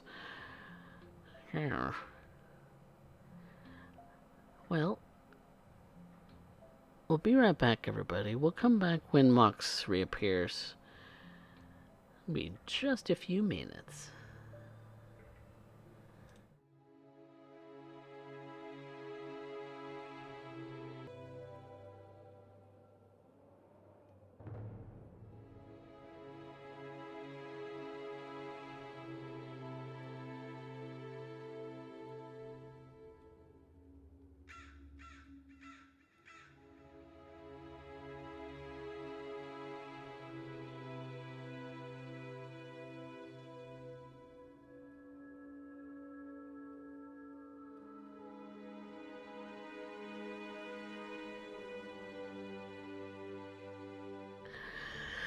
Alright, welcome back, everyone.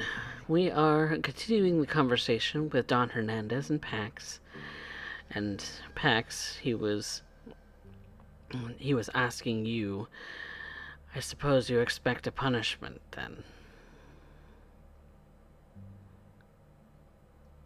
I expect it, but of course that is entirely up to you, boss.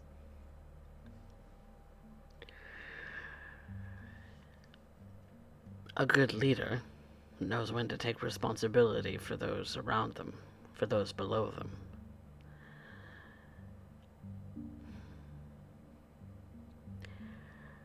I can't fault you for that, but I can't say the fault is entirely yours either.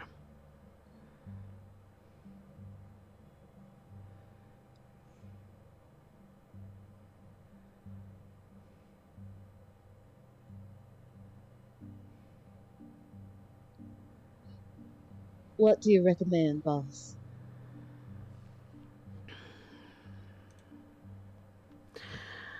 What I would recommend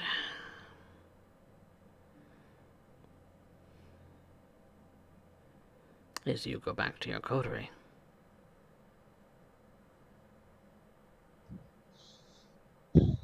I'll go back to my coterie.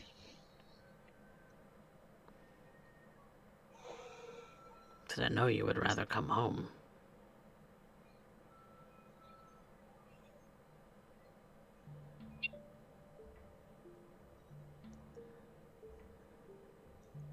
Part of me, yeah.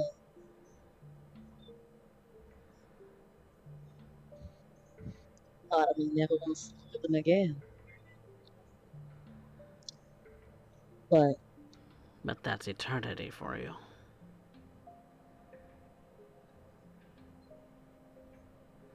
You don't always get what you want. that's exactly right. And I take Miss Lamuerta is to become a extension of our little group. Not necessarily an extension of the group. She's more sticking around here.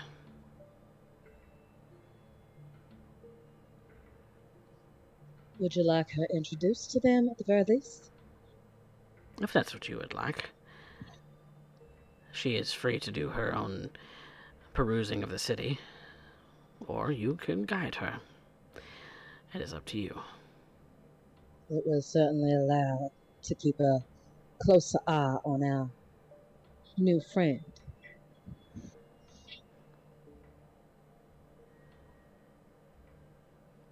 Her stories are quite intriguing. I think you'll find them. I think you will find them intriguing. Find them very enlightening. I think at the very least I shall find them educational. Good girl.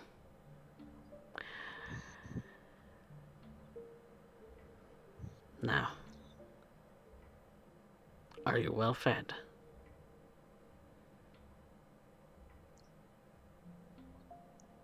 Slightly malnourished, but otherwise I'm fine.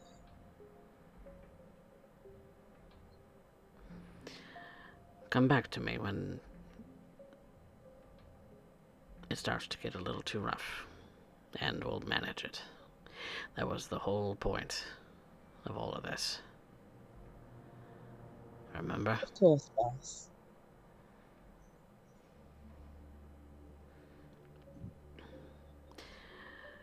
Is there anything else you'd like me this evening?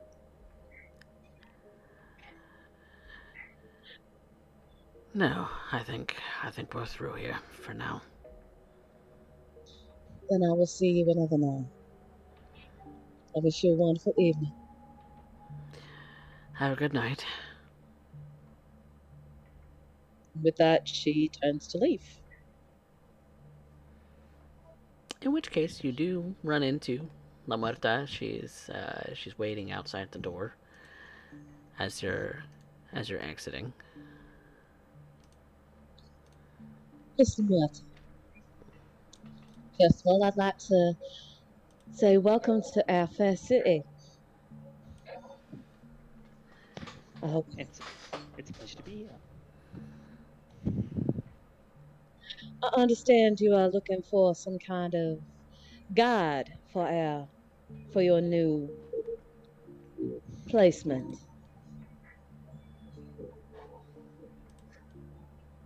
Frankly, it'd be for the best. Given my previous explorations of the city were not for the most pleasant of things. Let's put it that way. Not for the most pleasant of things. You'll have to tell me all about it. I hope you have a strong stomach. Stronger than you might think. Um, As they're talking, Pax starts to walk, although she never gets ahead of La Muerta. Instead, she matches her steps with her. And La Muerta would keep pace. She, like, even without the what would be considered absolutely massive boots she's wearing, she manages to keep a very quick pace. Do you have your own vehicle? I do. Wonderful. I think, I believe that you're one of our own in the sense that you're a bit more nocturnal. Would that be correct? And the only response she gives, she doesn't stop walking, but the only response she gives is there is a side glance. She lifts the side of her lip in a smirk, and you can see there's a fang. And not only that, but there is in those eyes of hers, they flash red, if but for a moment, before they return to their regular color, and she returns to the regular expression she was wearing, which is weirdly, let's say, fair. Wonderful. I would ask that you keep to the rules of our kind while in the city. I believe that is something that you can do. I have no plans on breaking any rules, at least as far as that's concerned. Very well. Do you know anything about the internal squabbles that happen around our city?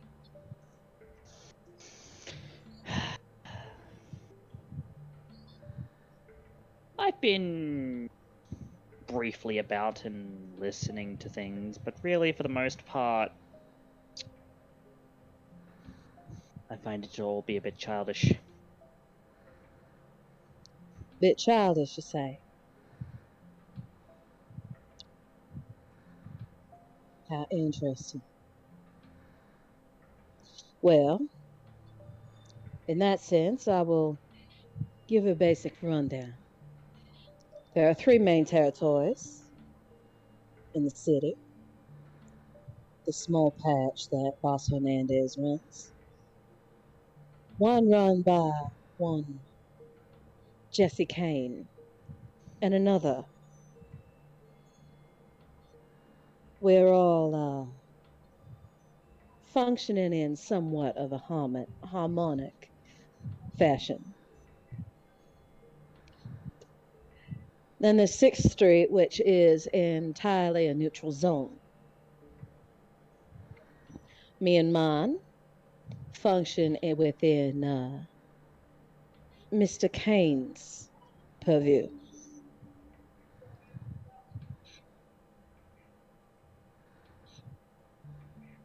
Okay, I see the layout. I suppose it's a good thing you mentioned 6th Street is neutral. That's useful information. Mr. Kane is one of those kinds that does not like to have his lawn shit upon, if you know what I'm talking about. I've met many like that in my time, so I know exactly what you mean. He's a veritable dragon sitting upon his hoard. And you see that she kind of frowns at that.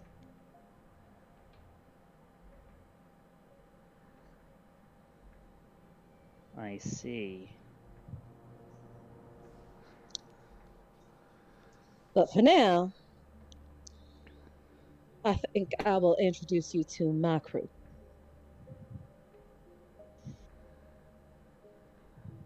I think that sounds wonderful.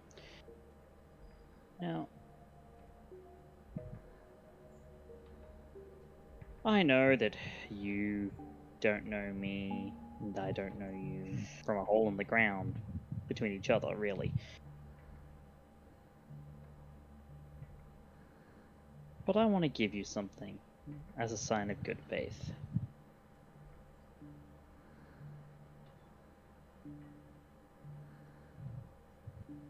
This entire country is not free from the scars of the war that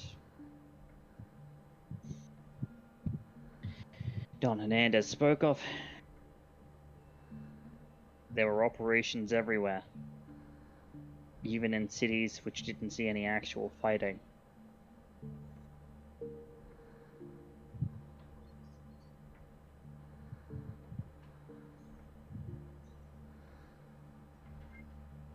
By what do you mean operations? Sorry, you have to forgive me. I'm still young.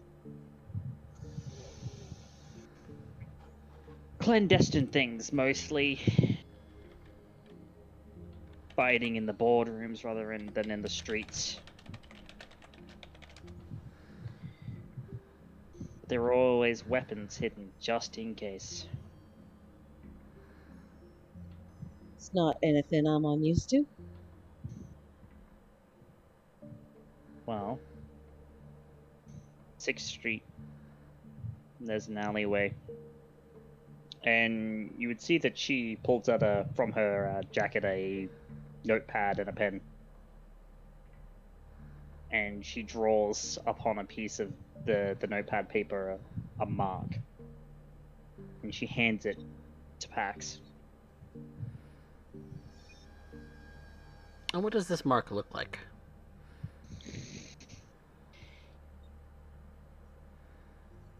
This mark looks like an ankh, but upside down. As if it were a sword, almost.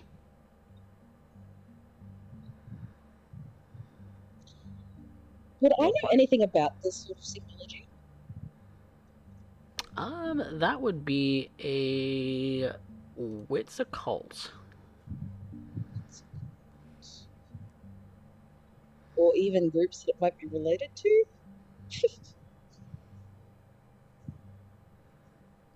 Yep, wits occult. I have nothing in occult. Kindred symbology kind of escapes you a lot these days. It's not a festival failure though. No, but it is. Kindred symbology has always been a little rough for you. It's never been something that you caught on to all that much. You know street signs, you know mafia tags, but kindred tags or their symbols. Kindred tags are a bit weird. It's fine. You don't need to know the meaning. I don't know any political sway with that kind of mark attached. It doesn't matter. You'll see a door with this mark on it. If you're ever in need of a place to hide with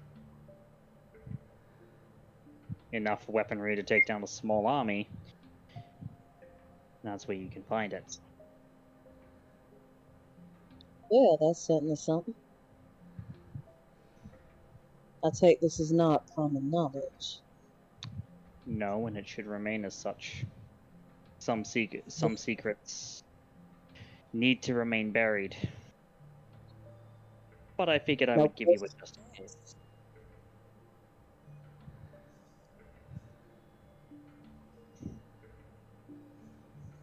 So what brings you to Fair City?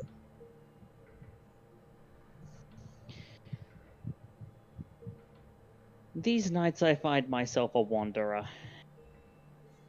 In need of a place to settle down. A wanderer? Hmm. Not many of our ilk tend to wander.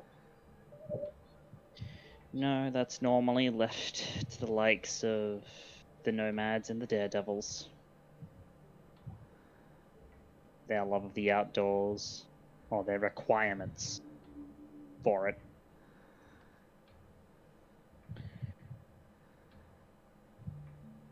But it's been a long time since I've managed to call a city home. And you're looking to make Austin your new home? Yeah. I'm fixing to do that. Got any connections with the city besides Los Angeles?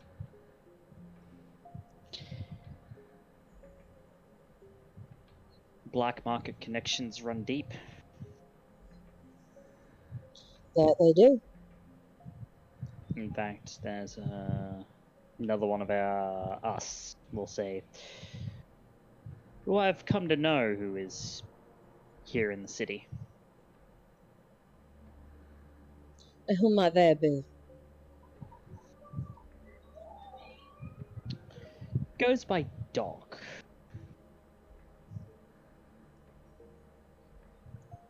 Dog. This wouldn't be the same dog from San Antonio. The same.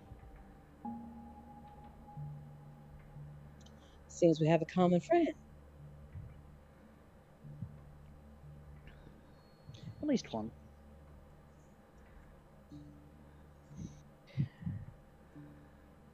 I've always fit in with those crowds a bit better. Been on the streets as long as I can remember. And it's, by the sounds of it, that might be a very long time. Well, all I'll put it is that back when I was running around with beaten heart in my chest, computers weren't so much a thing yet.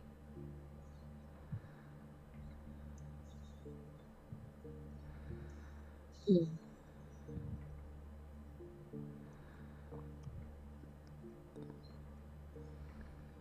But I learned to adapt.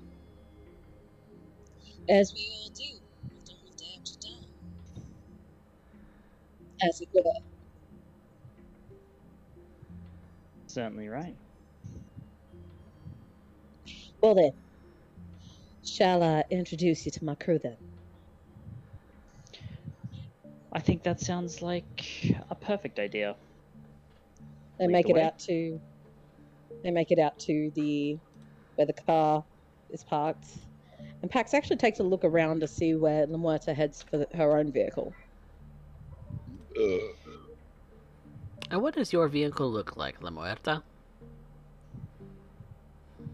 It's a little bit more of a of a stylish affair.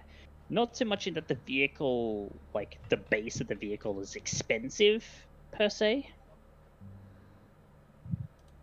The sort of like street expensive that you might see. Body kit, spoiler, like a street racer almost. Very nice Swell, sort all of these sports people car. getting around in their fancy ass fucking vehicles. Someone's gonna start paying attention if we keep getting this shit at our haven. Just what we needed.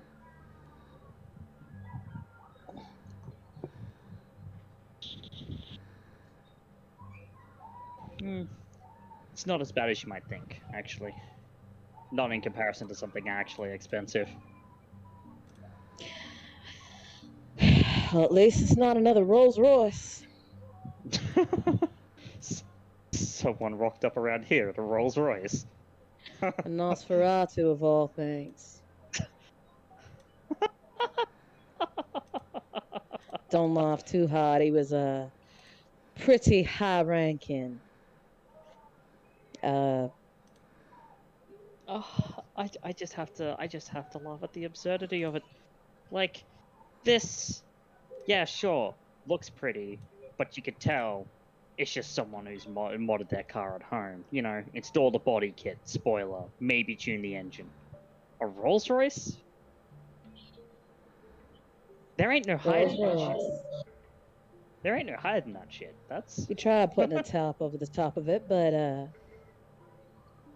he was good at what he did. Very good. oh, that I don't doubt. I don't doubt that in the least. Shall we? Yeah, let's go. Follow close.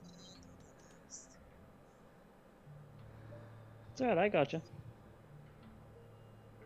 And you notice that Pax's vehicle actually does blend in with the surroundings. It's more of a utility style vehicle, bit more rough and tumble looking. Looks a bit older. Yep. So, And you can see that the way that she follows is it's obvious, like, especially to someone who has more criminal connections, that it's the meticulous way that someone who's done this before might actually tail someone. Far enough away that it doesn't look conspicuous, but not so far away as that you're never not in sight.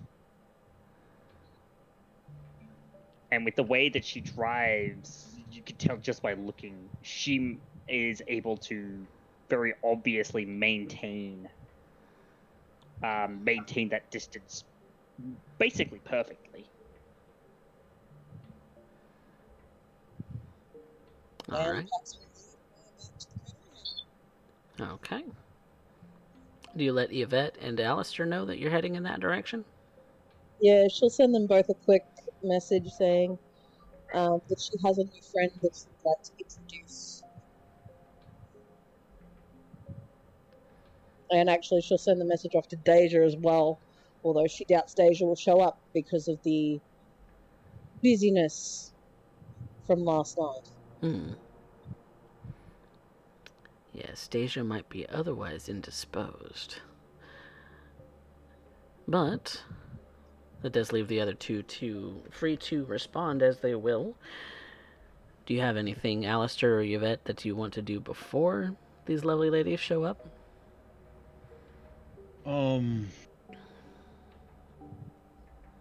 Something off screen. Doesn't need a scene, but Alistair would like to go to the house and do a once over, make sure that nothing is left behind, and possibly take care of one last thing. Mm-hmm. And what is he taking care of? Oh, he realized he made it look like his father left, but they never did anything with his cars. They're still sitting in the driveway. So he's probably going to go and grab that. We can do a scene if you want. Nope, that's simple. Because he probably has a, you probably have, well... That's simple enough. It's, you have keys to, you have keys to the home. You find the keys to the vehicle in the home, and it's easy enough to drive it away somewhere. Now, are you driving it back to the coterie house? No. You would probably take it to one of the rougher areas. And, actually...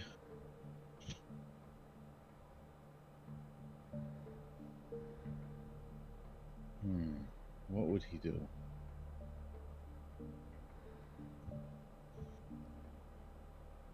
This is the thing. I don't know how best to dispose of this, because I am not smart as he is. Well, But walk he us through your might... thoughts. Like, what is the thought process that Alistair would be trying to best think of? Like, because if I can help you with a dice roll, I will. He is looking to hide the fact that, or delay the fact that his father went missing. Of course. Mm-hmm. So he wants, the car will eventually need to be found, but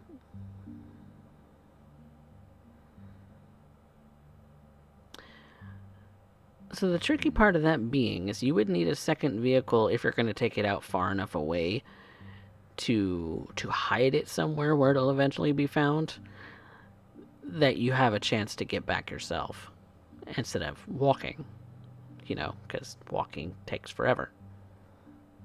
True. So he would know that much.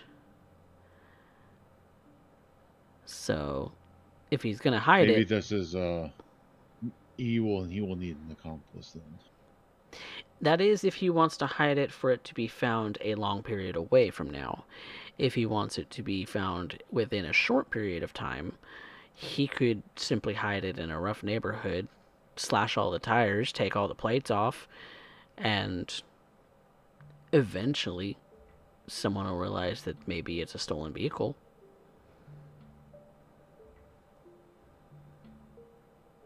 He was thinking about just going to the rough area and leaving it there with the keys intact inside. Which is Someone also would doable find too. It would still be a bit of a walk, but not nearly as long as maybe dumping it outside of the city. I think he will do that. Okay. It'll be a tough ride for him. This is kind of cements the finality of what he's done. He's still not sure if he made the right choice. In the heat of the moment, it's very easy to get caught up in things. In hindsight, there's a million other ways you could have played it.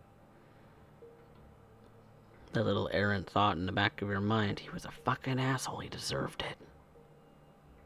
He might have, but was it the right call? Was it my call to make? Of course it was. You're the man. I'm the man of the house. He doesn't get to fucking tell me what to do anymore.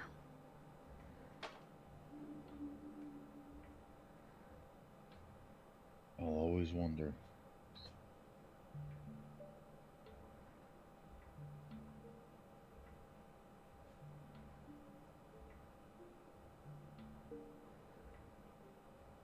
We'll never know. What could have been? We're locked into this now.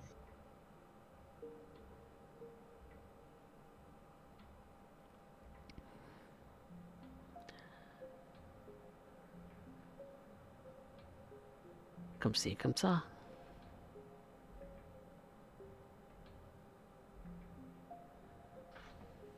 Very much.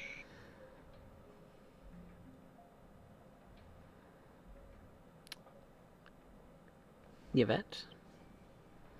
You doing anything? Or are you heading straight to the coterie house, as Pax has asked of you? I am looking at the text message. I'm sitting in a parking lot at this exact moment. I remove the weapon from my shoulder holster. Be sure that it is loaded. Rack the slide to be sure that the action remains smooth as always. Always to be certain. Always have to make sure. Everything has to be precise. It's life or death otherwise. The rule of the job. For all I know, Don Hernandez is currently placed his eyes upon me and wants me removed. Wants Pax to end up proving their loyalty and has brought in a heavy to end up doing the job just in case. I make appropriate arrangements in case I go missing. Not something unusual, at least not in my line of work, bouncing between Mortel and Kindred. Before I ready myself to the coterie house, I think I would be having that feeling of nervousness, if I could feel anything at all. Alas, that is a biological response, one that requires breathing, heartbeat. They call them feelings because you feel them. And yet, as kindred, we technically feel nothing. But there's still that instinct. That I always emotion. prepare.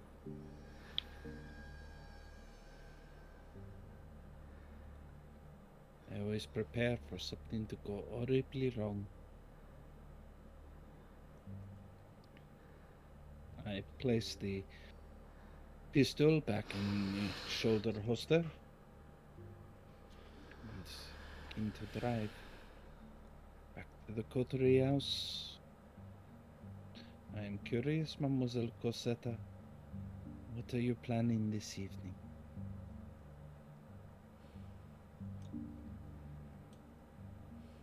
All of you arrive within short order of each other. It doesn't take terribly long from any point in the city to get to this lovely domicile, this haunted abode that's only up until recently was a death trap.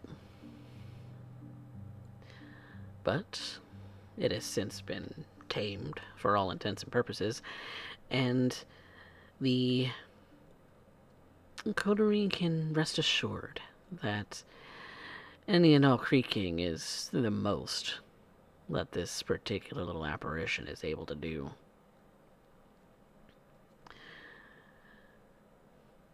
And so, Pax and La Muerta, you're the last two to arrive at the coterie house, as you're both driving up in individual vehicles, which means that there are 4 vehicles in the driveway at the moment. Yvette and It's not the Lallis. first time. Oh, go ahead. It's not the first time that been so many vehicles in our driveway, and it shows up last. Sure, the neighbors have gotten used to it. Too true.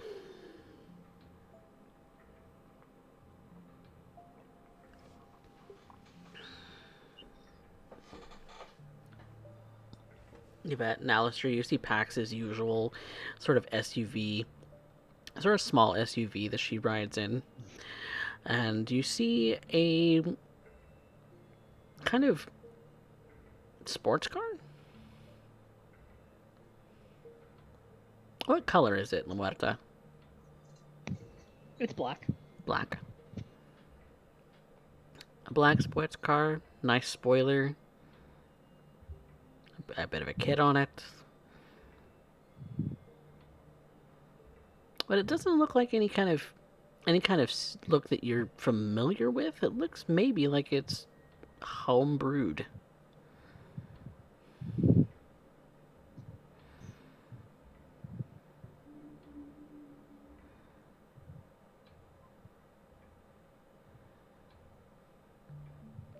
Well, that is certainly fancy, right? Yvette unlocks her vehicle as she walks to the coterie house with her case, her eyes occasionally glancing towards the vehicle and starting to walk up the stairs, entering the coterie haven. She Nice. keeps sharp eyes in case this is what she suspects.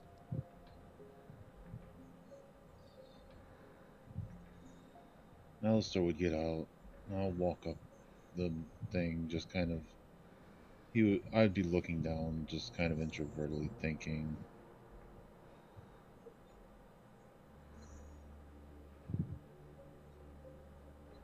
Probably notice a package that's on the porch. Absentmindedly pick it up and carry it in. Just not even really registering people around me at the moment.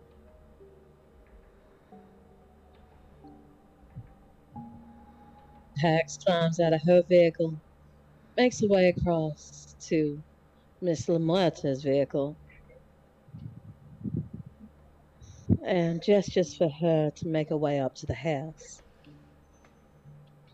Mi casa es su casa. I believe that's how it goes. Gracias. And she'd hop out, locking the vehicle behind her and making her way up. As Pax walks with her again, she's keeping stride, matching her steps. Be warned when we enter. We've had a rough couple of nights, so things might be a little bit off. Oh, also, don't mind the bumps and creaks. We had a bit of problems with some hauntings.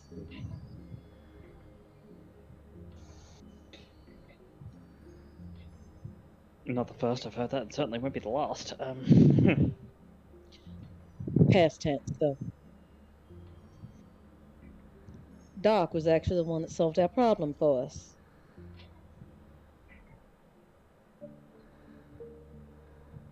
Not surprising given her specialties. Quite good at what she does. Hmm. Pax would actually open the front door for Lamuerta and gesture for her to enter. And she would. Not even looking behind her.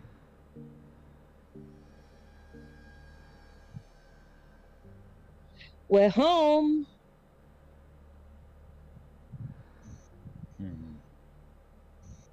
Bonsoir, Mademoiselle Cosetta.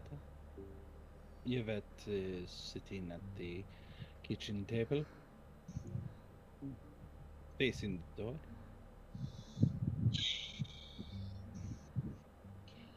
Yvette, this is Miss Lamuerta. Miss Lamuerta, this is Yvette. Miss Lamuerta is a new guest. She'll be in the city and is in need of some friends.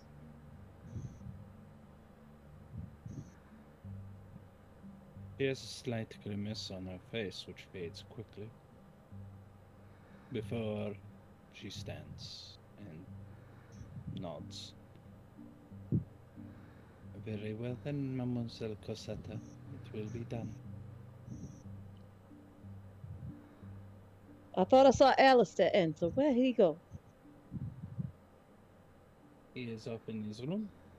I have no doubt that he will be doing so several times this evening, as is expected in his custom. Welcome to our abode, Mademoiselle Lamuerta. Thanks for having me.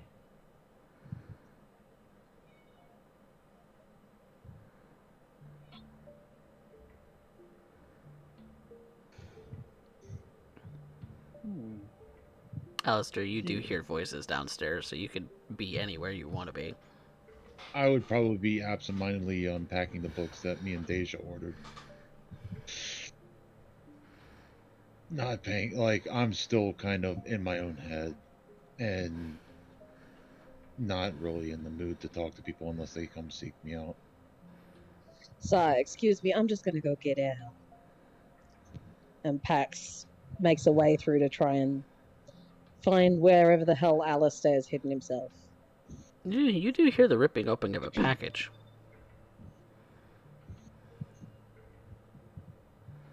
Can't do that later. Oh, Pax. How are you this evening? Up in bed. And you? I think we're about to how each other thinks.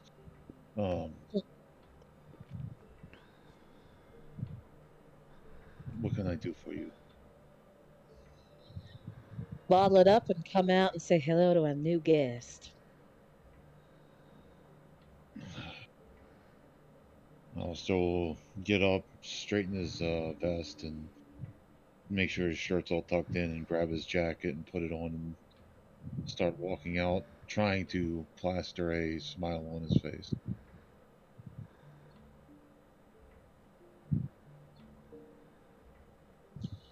Alistair, Miss Lamorta. Miss Lamorta, this is Alistair.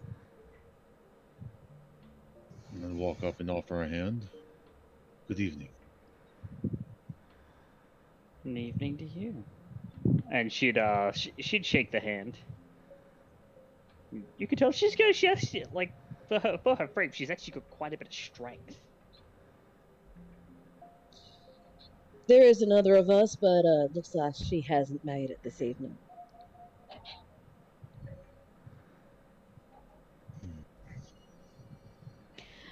Miss Lamarta here is new in the city, and she's looking to make some friends. Figured I'd bring her by and introduce her.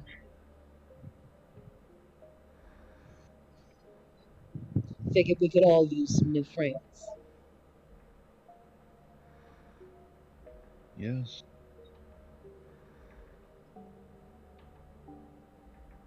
It's always good to have new connections. New connections lead to new things. That they do. And you can see her eyes are ticking between the three. Not panicked or anything, but she's certainly taking stock. Probably of the particularly awkward atmosphere between the three of them.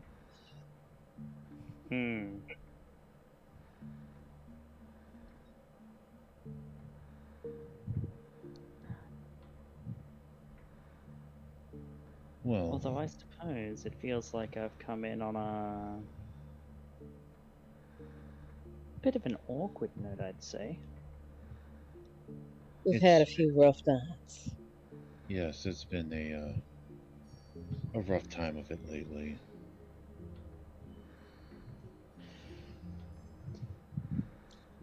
I'm sure you can understand what with your influences over the past. Oh, I can certainly understand. we're not granted quiet nights.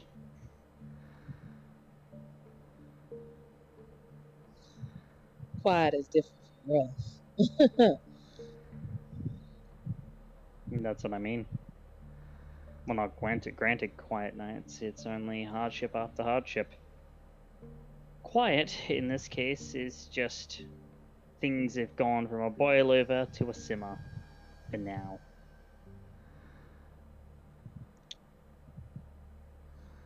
Boil over to a simmer. Sounds about right.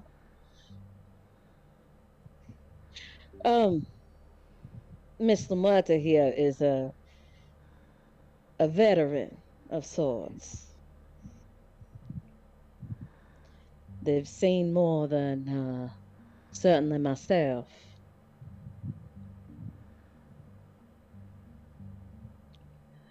Especially when it comes to kindred affairs.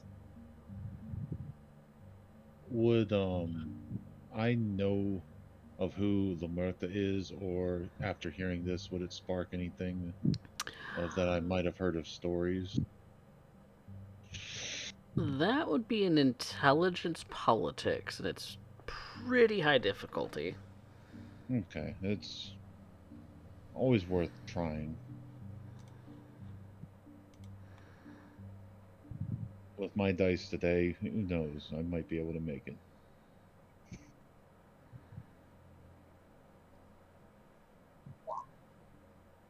Nope. The name La Muerta is as general and vague as they come. You would know it's Spanish for the death. Yeah. But that's about it. And that's as vague as it gets.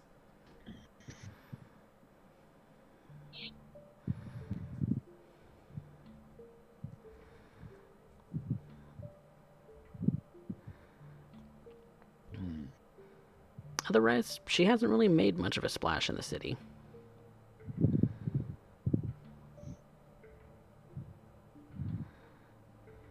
Well, what can we do for you this evening? This evening, as I said, I'm looking to make friends. Acquaintances, allies, contacts, whatever you want to call it. We kindred aren't always so lucky as to get true friendship. This is That's true. That's a human construct, after all. So what? Should we sit and talk? We play I a think mean that's game of Monopoly. I think the best thing for me to do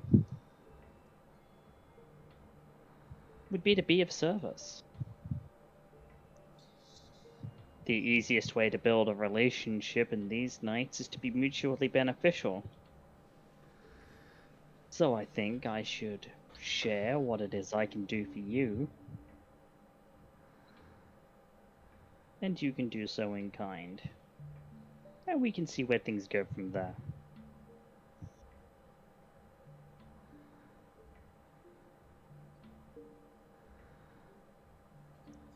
Well, you already know my connections. Connections we share. Indeed. Miss Miranda here has quite an interest in weaponry. I believe that's a common interest, is it not?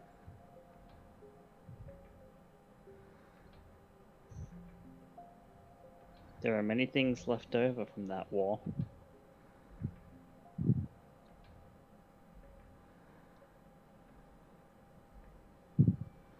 But I think it would be best if I shared with you what it is I'm good at.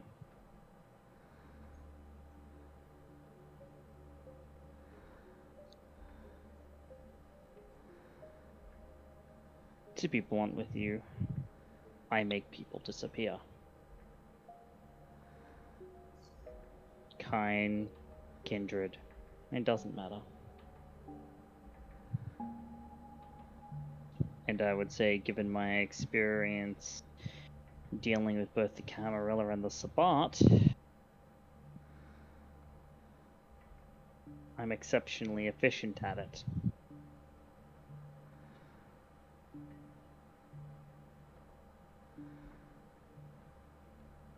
I would say in such a way that maintains our peace,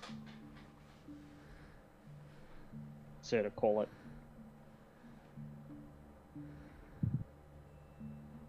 So I remember the the rise of the what do they call themselves? At Second Inquisition, quote unquote. ST, what would Pax know about the second Inquisition? That is if you would know the common facts, it would be the broad sort of umbrella term that most kindred use to describe any kind of anti-vampire sort of movement, whether it's individuals, whether it's groups, whether it's whether it's faith-based, whether it's the government. It could encompass all of it.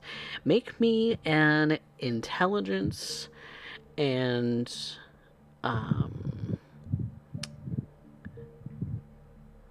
academics or politics, your choice. I'll go with politics. Sorry, what was it? Intelligence and politics? Intelligence, yep.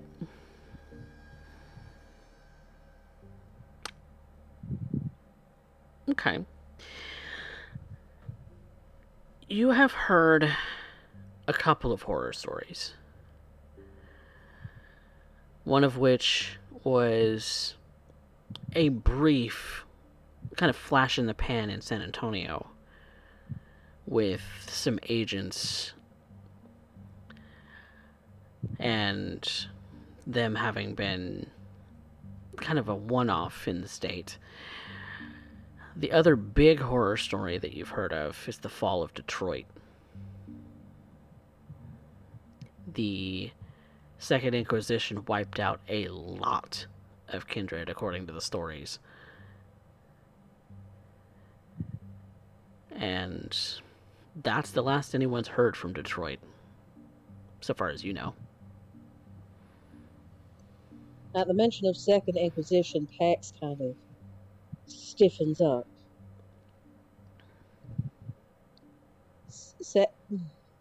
We're not talking like Detroit, are we? I've never seen them. I was just around for the flashpoint that brought them back into our eyes. Well, thank fuck for that. There was that time in San Antonio that I heard of, but small, very small. Definitely not like some of the bigger things that have happened over the past 10 or so years.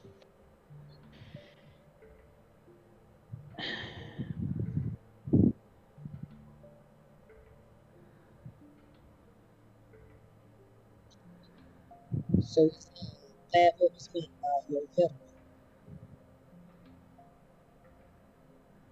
By what? Sorry, you cut out there. Veteran. No. No. I was part of the sect war.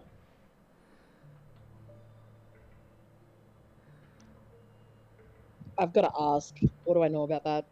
That's an intelligence of gold.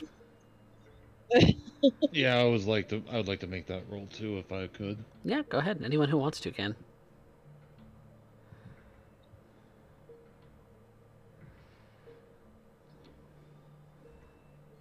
Kindred stuff just... It's a lot to take in sometimes, and there's a lot of blabbing about, Pax. It's...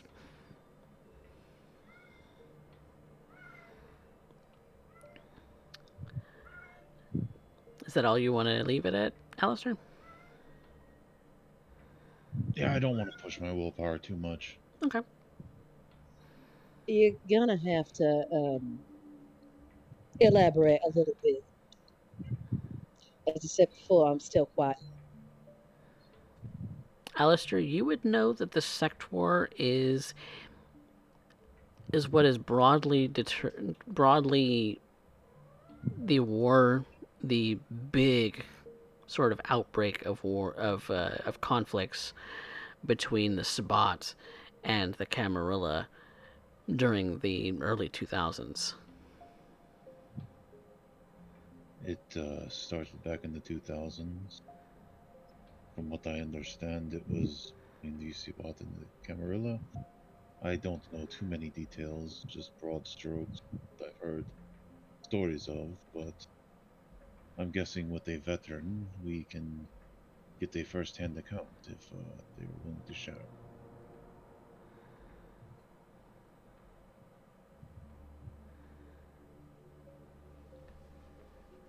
Monsters in equal regard.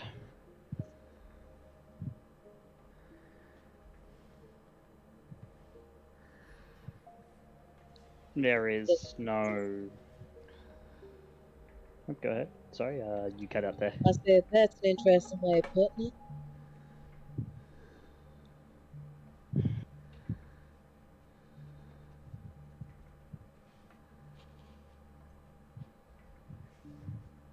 I'll give you a simple example.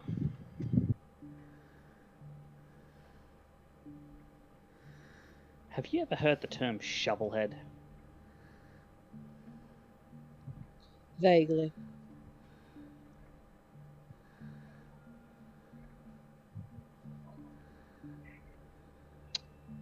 Well, it's a Sabbat term. How they bring in fresh meat.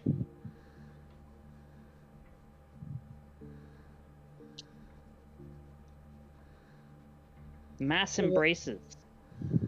Still like you're saying.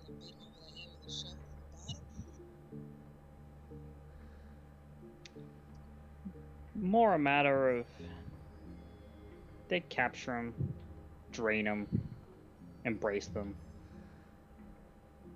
chuck multiples in a pit. They dug, cover it with dirt. And the one who climbs out, boop. That sounds fucked. It is fucked. In fact, no. It's more than that. That's the least of the sort of shit that they did. You know, what you said earlier, Pax, about a dragon sitting on his hoard. Yeah. If I'm picking up what I think I'm picking up from that, do you have any idea of what they are capable of? No clue. I'm hoping I never find out. Well, more brazen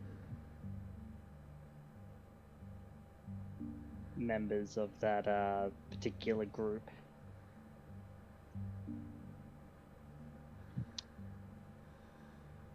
They can twist flesh. Huh.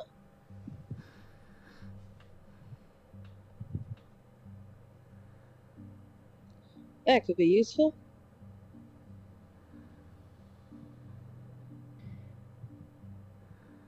You wouldn't believe the number of people who weren't embraced, but instead were kind, bloodbound, and twisted into horrid forms of war, and then sent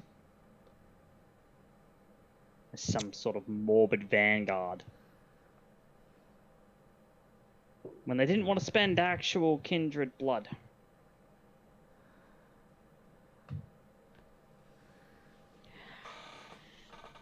It's disgusting.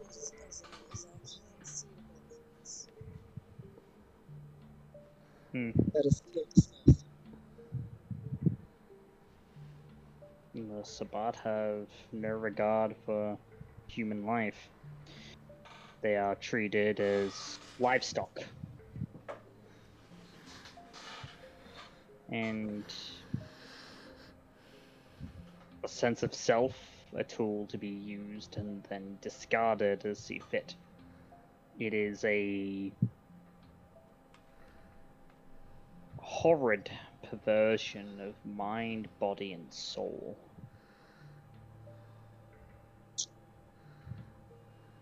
Even more so than what some would say just being as we are is. So, you got to see all this firsthand, I take. Yep. And you're still standing. Yeah. Sounds like quite an achievement.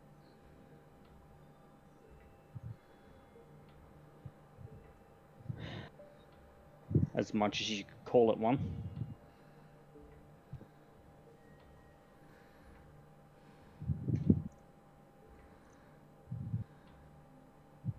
So after so many exciting adventures, what ends up bringing you into this city?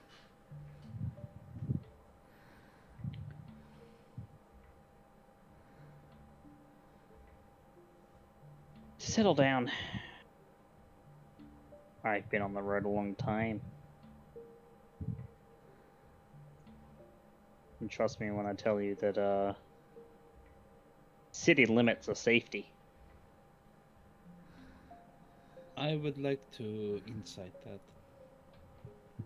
All right. By all means.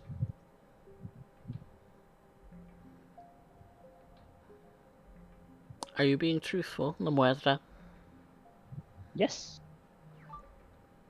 Charisma persuasion.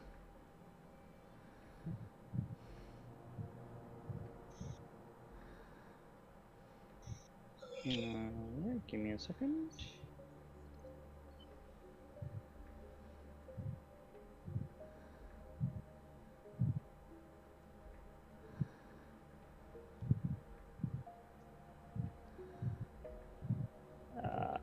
that actually roll, or are you being a... I haven't seen. Oh, you might have to turn off the Oh, I API see. Yep, because that sheet's old. yep.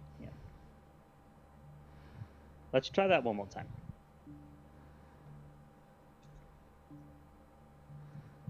There we go.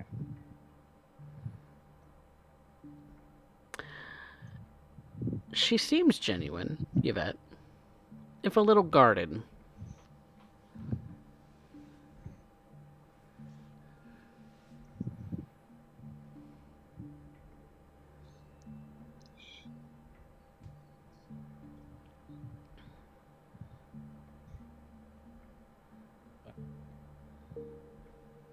Welcome to Austin, and I hope the city ends up treating you well in Baron Kane's domain.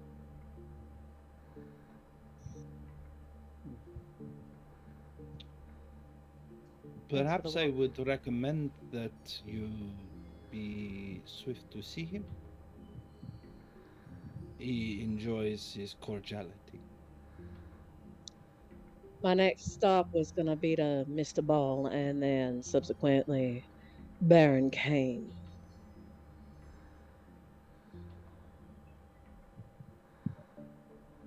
I would be honored to accompany you.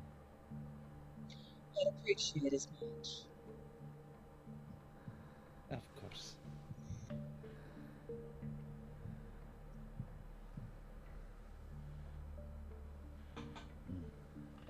Yvette is looking over Marta and Mademoiselle Cosetta.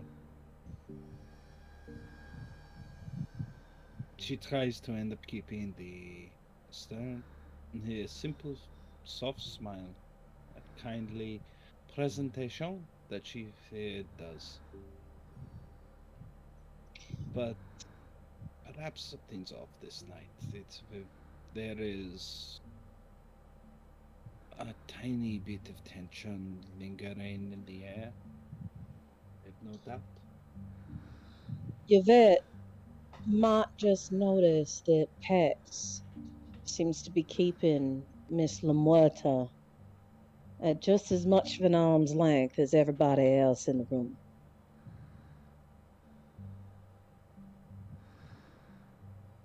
There's certainly no strong allegiance there.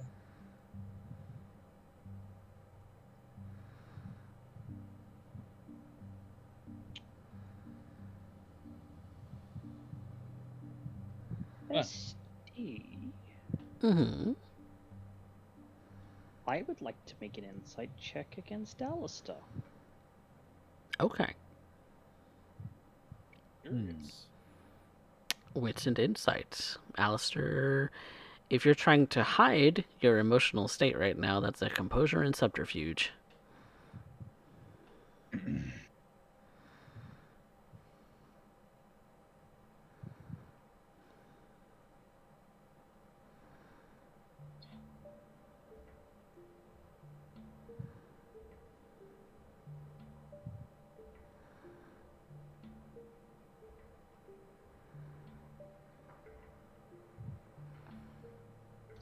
That's about Cool. fitting. He is an open That's book. bestial, by the way. That is. That's a compulsion.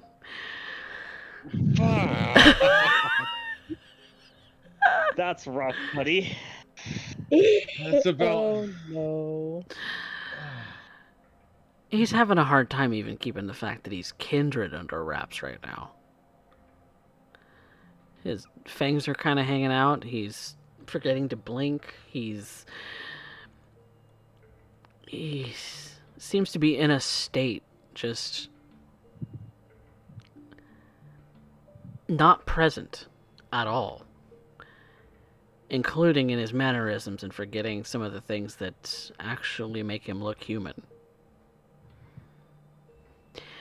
And Mr. Knight, let's roll a d10. Let's be fun. You're Oh my. hungry again. Something has distracted your mind so much to the fact that it's making you hungry.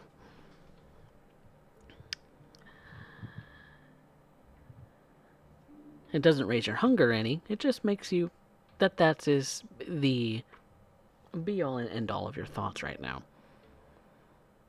In fact, La Muerta, if you didn't know any better, you would imagine he's in a state of staring off into space like he would drool if he could.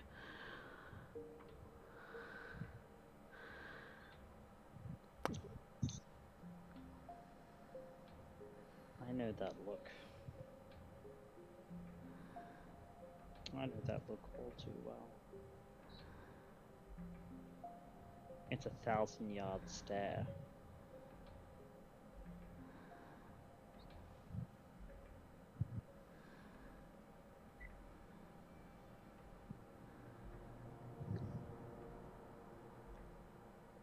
La Muerta doesn't make any pivots to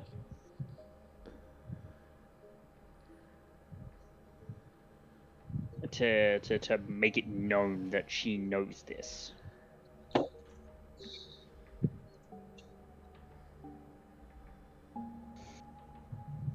But she does kind of think for a moment. Well, if I'm to see the Baron, then that is something that should happen relatively soon.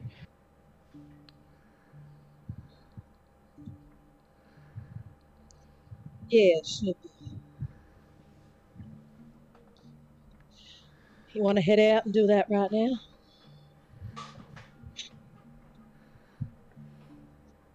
I think first I'd like to talk to Alistair in private. You want to talk to me? Yes. If you wish, we can use my office. That sounds wonderful. We'll be right out here. Alistair would lead La Marta into the his office. Hmm. Entering the office, you would see rows of books, books next to the chair, books on the tables, notebooks strewn about, like different notes scribbled in them. Like I have a couple of different research projects that I'm doing all at the same time. And she would excuse herself cordially from the table, showing some etiquette to Yvette Pax before entering the office and closing the door behind her.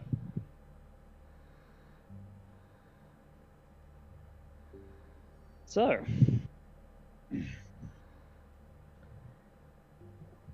Alistair, was it? Yes. Strange calling you someone Roberta, but LM, would that be acceptable? Sure.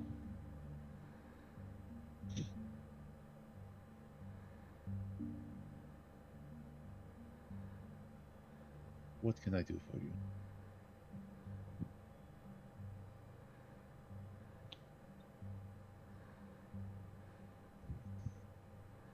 I think it's more what I can do for you.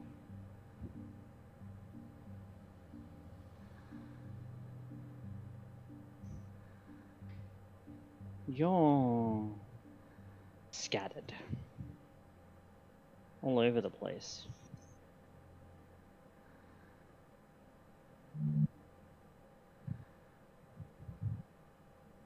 That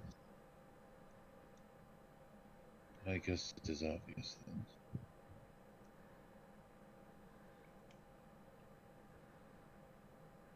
You're wearing 1,000-yard square stare.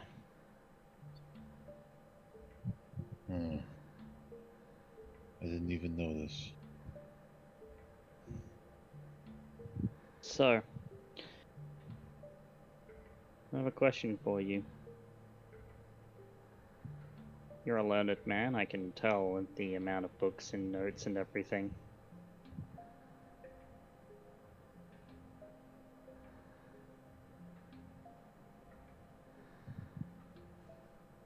What is your question?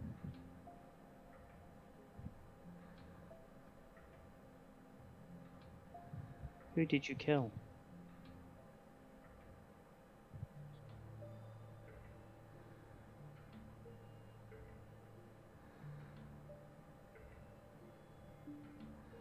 Because I know that look. I've seen that look hundreds of times. And I've worn it myself on occasion.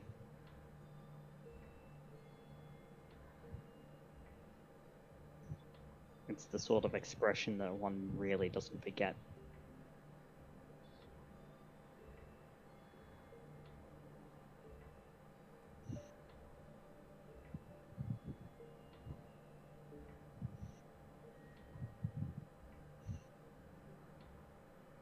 As Pax said, it's been a hard couple of nights.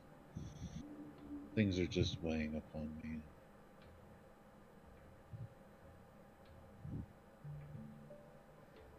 I'll be fine given time. Oh, I'm sure you will.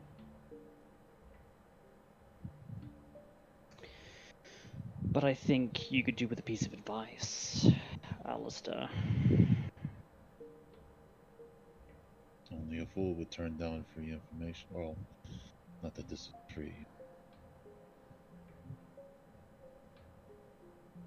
Information offered.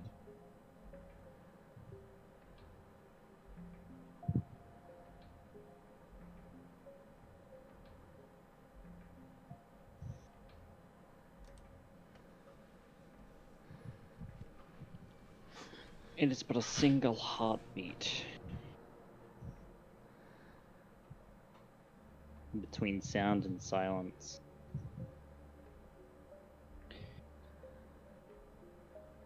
No matter who it was, no matter what they did,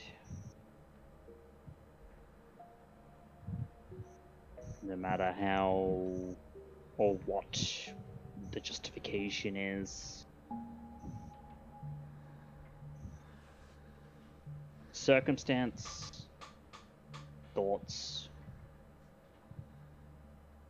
doesn't matter.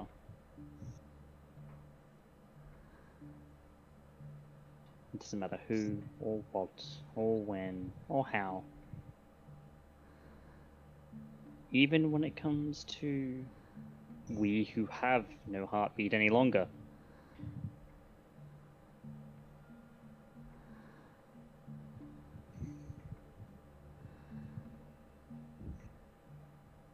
Between sound and silence, there is but a single heartbeat, and not a moment more.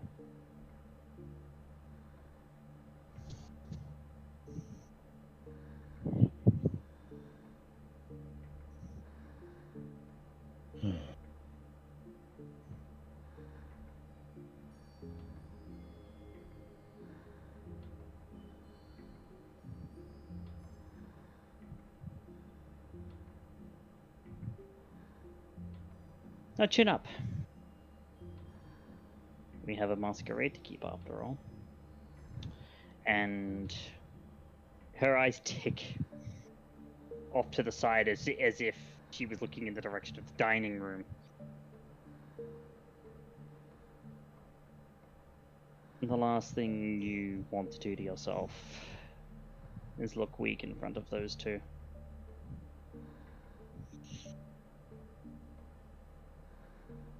They'll eat you alive if given the chance. That I'm aware of. They will be the end of me at some point, I'm sure. Oh, as we all are the end of each other.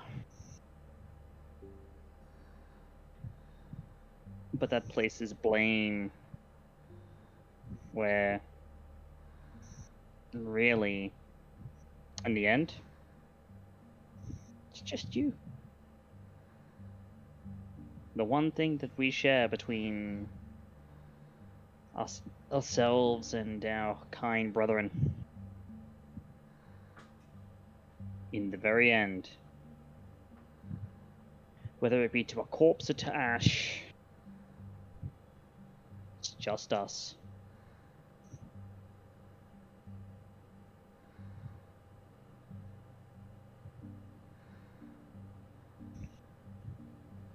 Yes, in the end, even our so-called immortality will end at some point. Sure, some people like to think themselves that they'll be around forever, but long enough track everything in.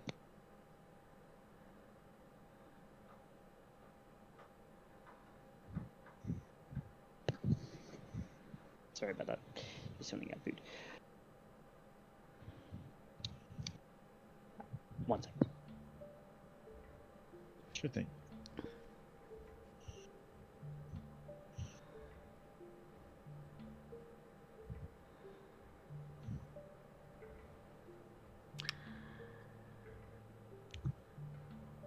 In that moment, as well, Pax and Yvette are left alone to themselves as well.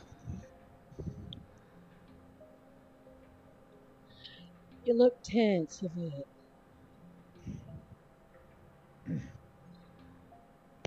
Do I? I'm sorry for the inconvenience, Mademoiselle Cosetta. Can't help but notice the bite to those words.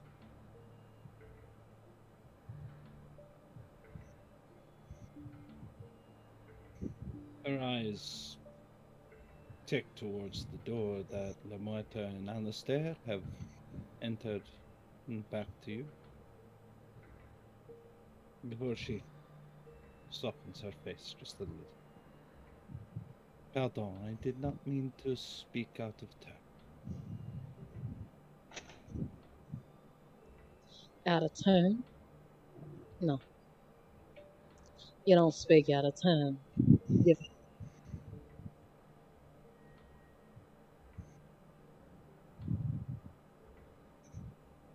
I try only to speak when it is relevant. This is your guest. I am simply requested to end up assisting them as they so need. This is requested by you. As requested by Boss Hernandez. It is not Boss Hernandez who stands in this room before me now, is it? I suppose. It's just another torch that's been passed on to me. Such is our lot in life. Or on life, as the case may be. Apparently. If it was entirely up to me, I wouldn't even be here tonight. I am sorry for the inconvenience.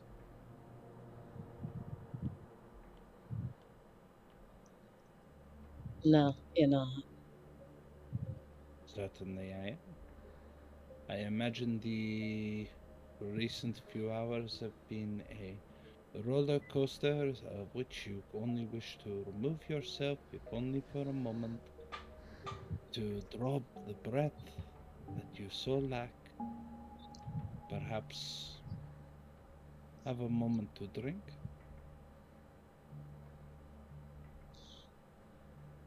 Not just a moment. Have you fed Mademoiselle Cosetta?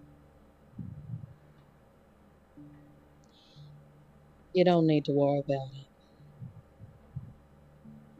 It's a little consequence.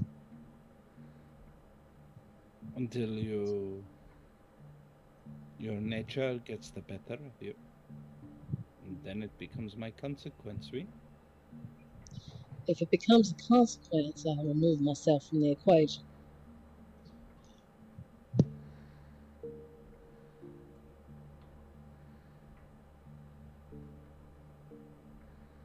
I am of two minds. One is to simply let it be, and the other is to reach across the table. And what we're reaching across the table to.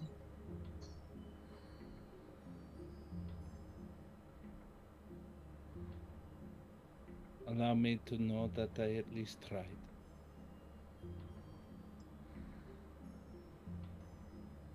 But I also respect your decision. So perhaps more can be done by demonstrating that and leaving it as is. What is it that you want from me, Yvette? Pretend like nothing happened.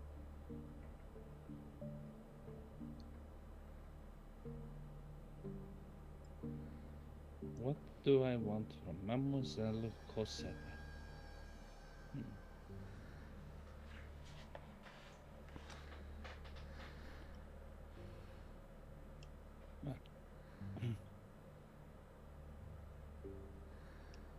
I guess peace of mind that this does not end up leading with. Well, allow me to give you perhaps a perspective from what I see. You have every right to be angry with me. We both must play to those who we find above us in the food chain. We are servants, you and I, to two masters who at best will try and keep the peace, if only to save their own skins. Peace at this time is preferable. And yet, we find ourselves with two separate masters. Now that I have had to take measures into my own hands, to which I have taken that alone, I am now clearly marked as disposable. The next night, the Dawn has seen fit to bring in a new visitor, but not just any visitor. A visitor who understands conflict, who understands war. Someone who is capable of doing damage, and someone who understands the nature of Baron Kane's blood. Someone who is intimately familiar with killing kindred and places her at your side, uncomfortably close to mine. My concern is when we do meet with Baron Kane, La Muerta will end up trying to removing both myself and Baron Kane. And I suppose my word that that's not going to happen means absolute jack and all shit to you. Of what interest is it to keep a traitor?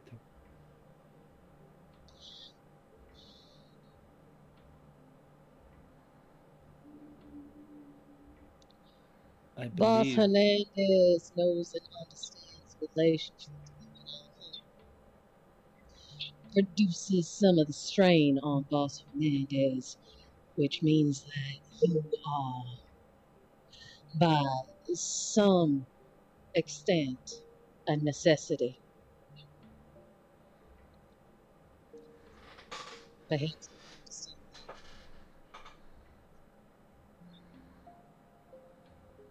I would like to wits insight that, if possible. Sure thing. Pax, are you being truthful right now? That's exactly what she believes. All right. That's not what he said. If you're lying about what exactly he said, though, that She is didn't say he said that. That's just what she believes. Okay. okay. Charisma persuasion.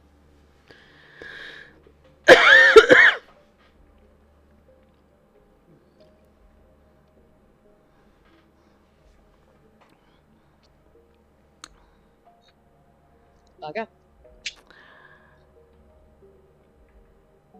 Pax, you're starting to question whether or not you believe it. You believe it too. You're starting to wonder if Yvette's right. And Yvette, you can tell that she's not very convincing. She's not convincing to you, and she might be trying to convince herself.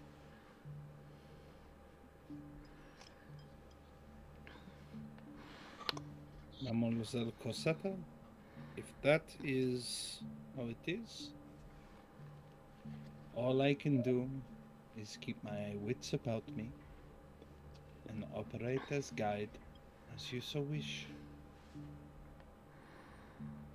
For me to fight it here or to jump upon it means absolutely nothing.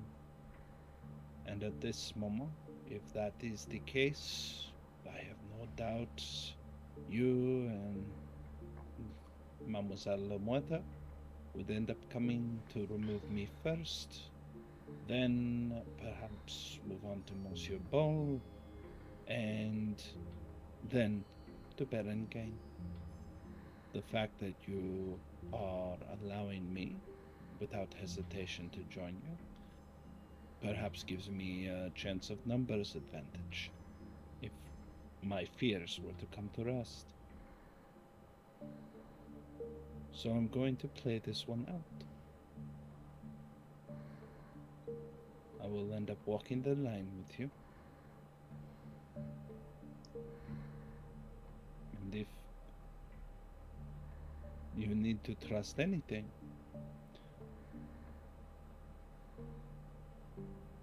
trust that I have every reason to be suspicious of all angles. I would not be here if I did not. You are simply another one who may benefit from my removal.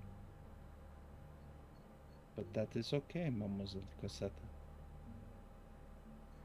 I can live with that.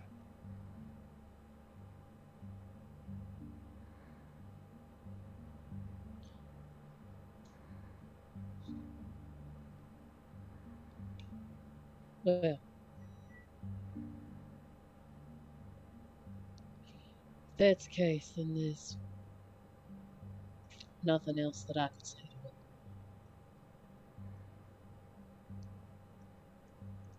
I presume that you will execute the everything placed before you to the best of your ability,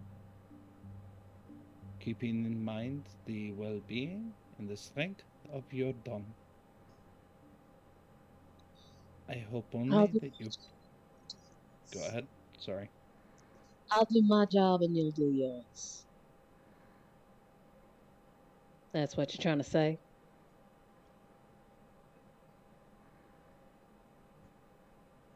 It is so much easier when we simply understand each other in such regard. No presumption, no reason for disappointment.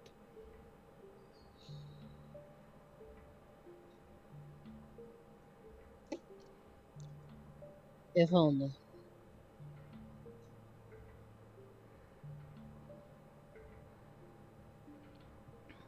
I tried to end up offering you a chance.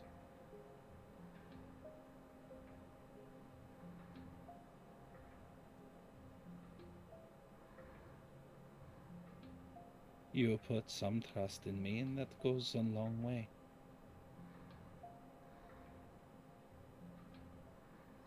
But the reward has not arrived yet, Mademoiselle Cosetta.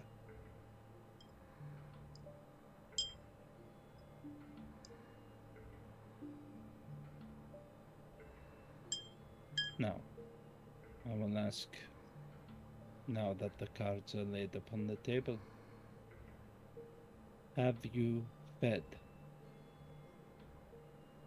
No, I have not. After this, we will end up writing that experience. At the very least, you can end up appreciating that it removes some stressors from your dawn. How many holes are left?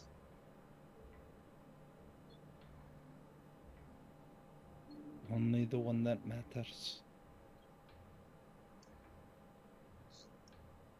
She unbuttons her jacket and showcases what is very, very fast healing, almost reduced to faded scar tissue. Though, if one were to poke closer, they would see that while the skin is sealed, the bone, muscle, and sinew beneath are still detached and mangled from the bullets. Pax is actually going to walk up to her and she's actually going to jab into the holes with her finger.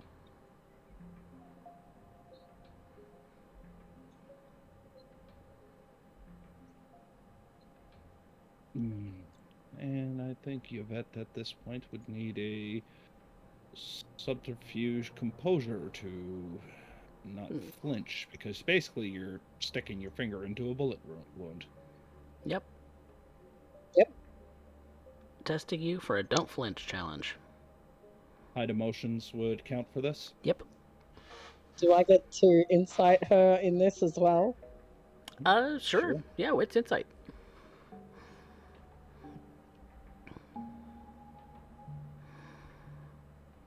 Would this count with my interrogation specialty?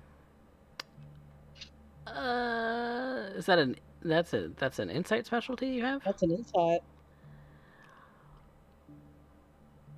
Ooh, that's tricky. I'm gonna. Because she is technically interrogating her. Yes, but this particular motion isn't meant to interrogate. It's meant to poke at a wound. It's a little vicious. It's a little vicious, but she's also trying to find out whether Yvette's telling the truth. I mean, interrogation is just the pressing of information. True. Surface, True. surface wise, it's healed. She's not convinced that it's healed. Okay. Okay. And I'll allow it.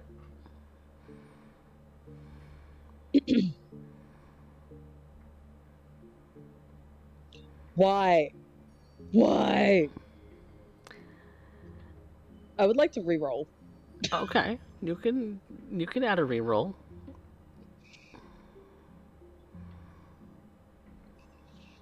Son of a bitch. She doesn't flinch, Pax.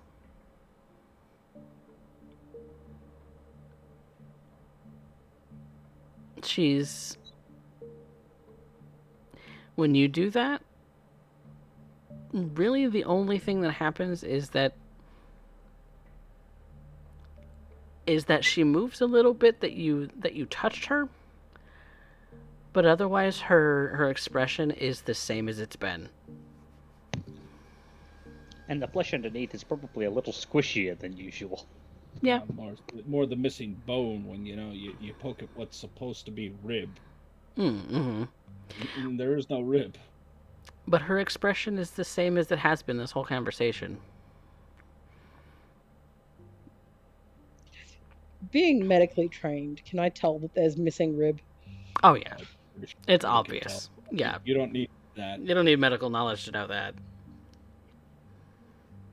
When I can no longer stick my finger into your chest, then we'll talk about it.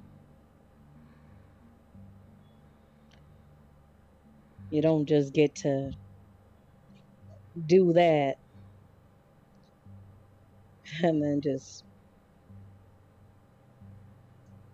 do what? You came out you need to eat. You need to eat. That's more pressing, more dangerous than me.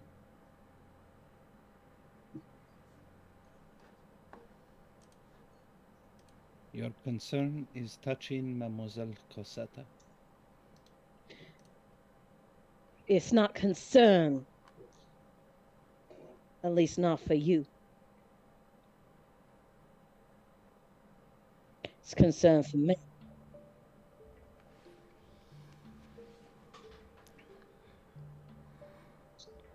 You get hungry, you get hurt, you're a loose cannon.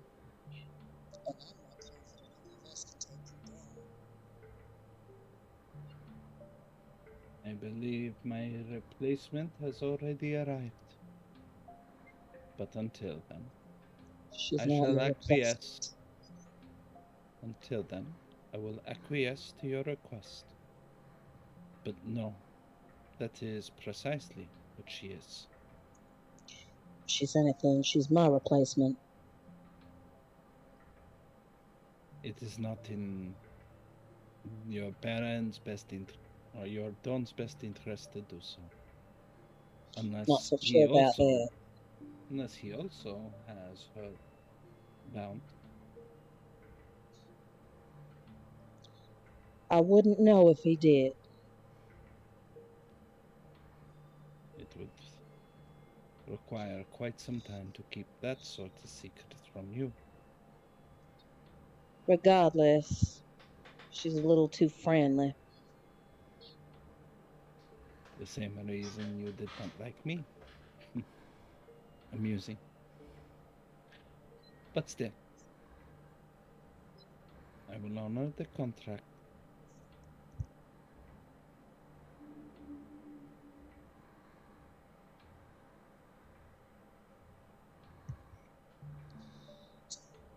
Honor your contract.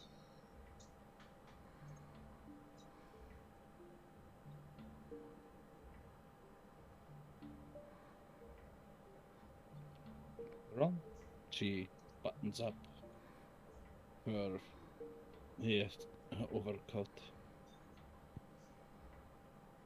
grabs hold of her case, starts to walk to the vehicles to prepare to deliver them unto Monsieur Ball, then to Monsieur Kane, as she simply says.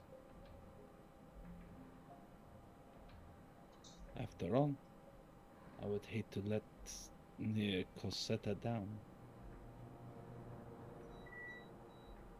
Meanwhile, back in the office,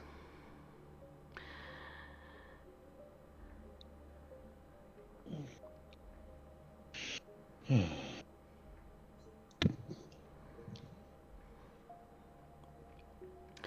were finishing up a conversation. Yes. Just trying to remember where we were.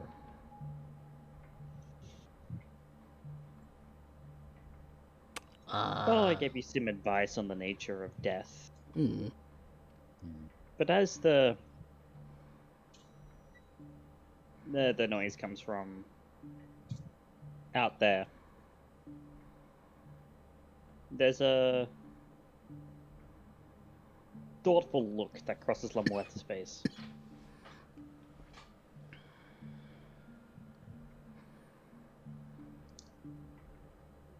My, it seems like you're all having a hard time keeping it together.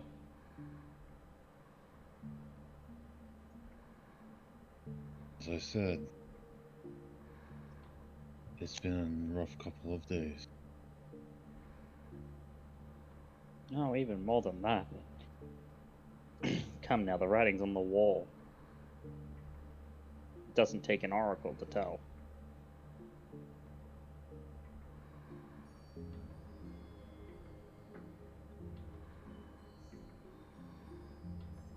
No relief of that tension, and you'll tear each other apart.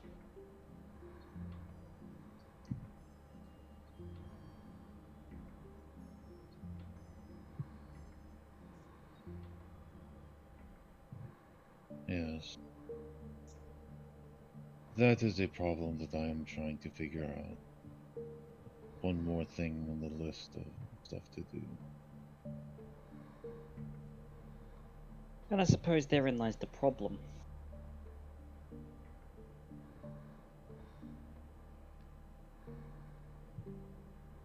Don't look at it like that. That sort of tension is not a problem to be solved. There's no solution to something like that. There's only a lay and a bet. Because of the fact that tension like that comes from doing damage. And as tough as we kindred are, psychological wounds don't heal.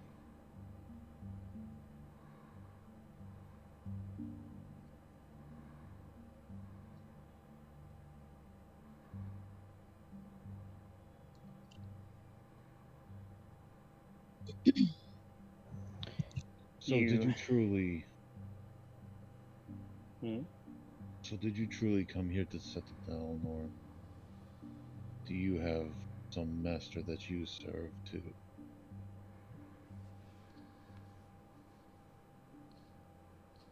I had one once. They're long since dead. Me, I'm just me.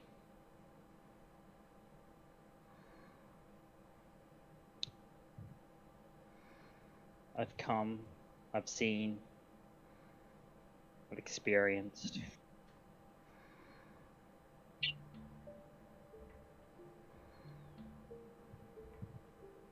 The Book of Life is written by horror writers, Alistair.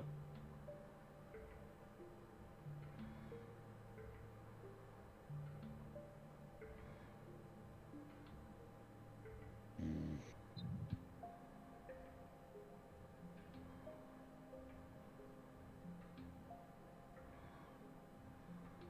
And there is nothing that will save us from the inevitability of what awaits on those next pages.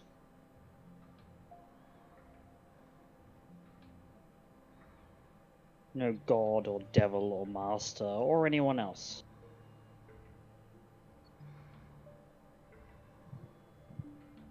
Instead, I simply come to set my roots, to find a place to call home after so many years, and to ply my trade.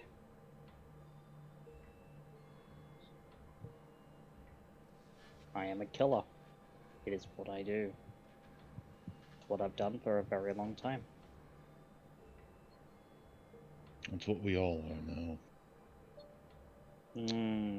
But you seem to be just a little more professional at it. No, we're not all killers.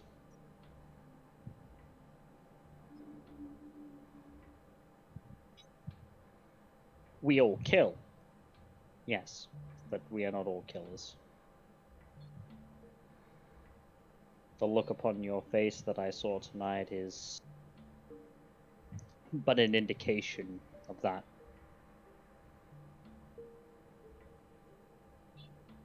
That may You be. were not a killer, but simply someone who has had their hand forced that you have spilled blood.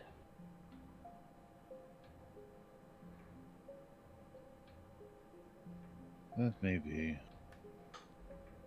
The only thing I do know about this whole situation is you should prove to be an interesting variable. I can't wait to see where the problem takes. Now see, that that is what I like to hear.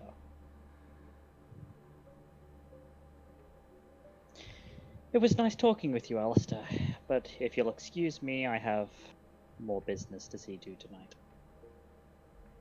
As you wish. Safe travels. Thank you as well. And she'd get up, turn, and walk out of the room, closing the door behind her. Yvette's waiting out at the car. I just need a moment. Take all the time you need.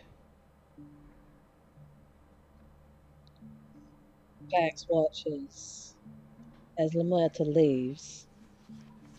She taps her knuckles on the door to Alistair's little hide hole. Yes, come in.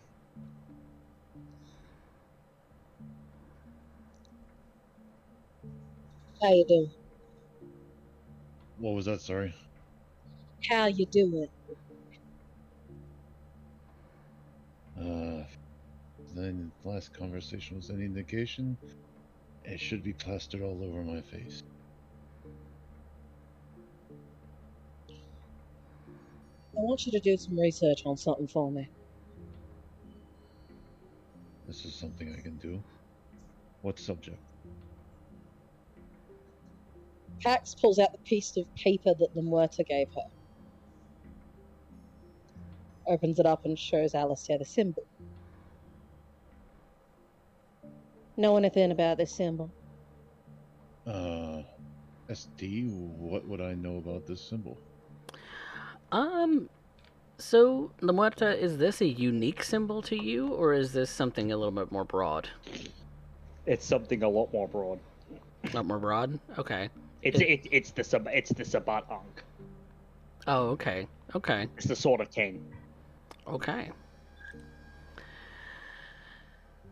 So, Alistair, make me an intelligence occult.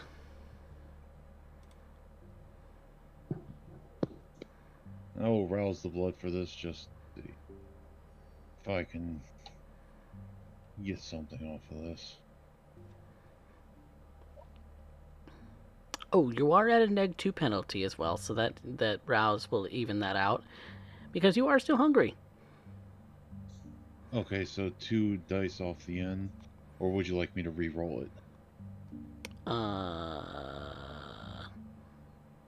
Yeah, re-roll it with that, because you're getting the +2 from the blood, and then you're getting -2 from your compulsion, so it would be, A straight roll. yeah, your original roll.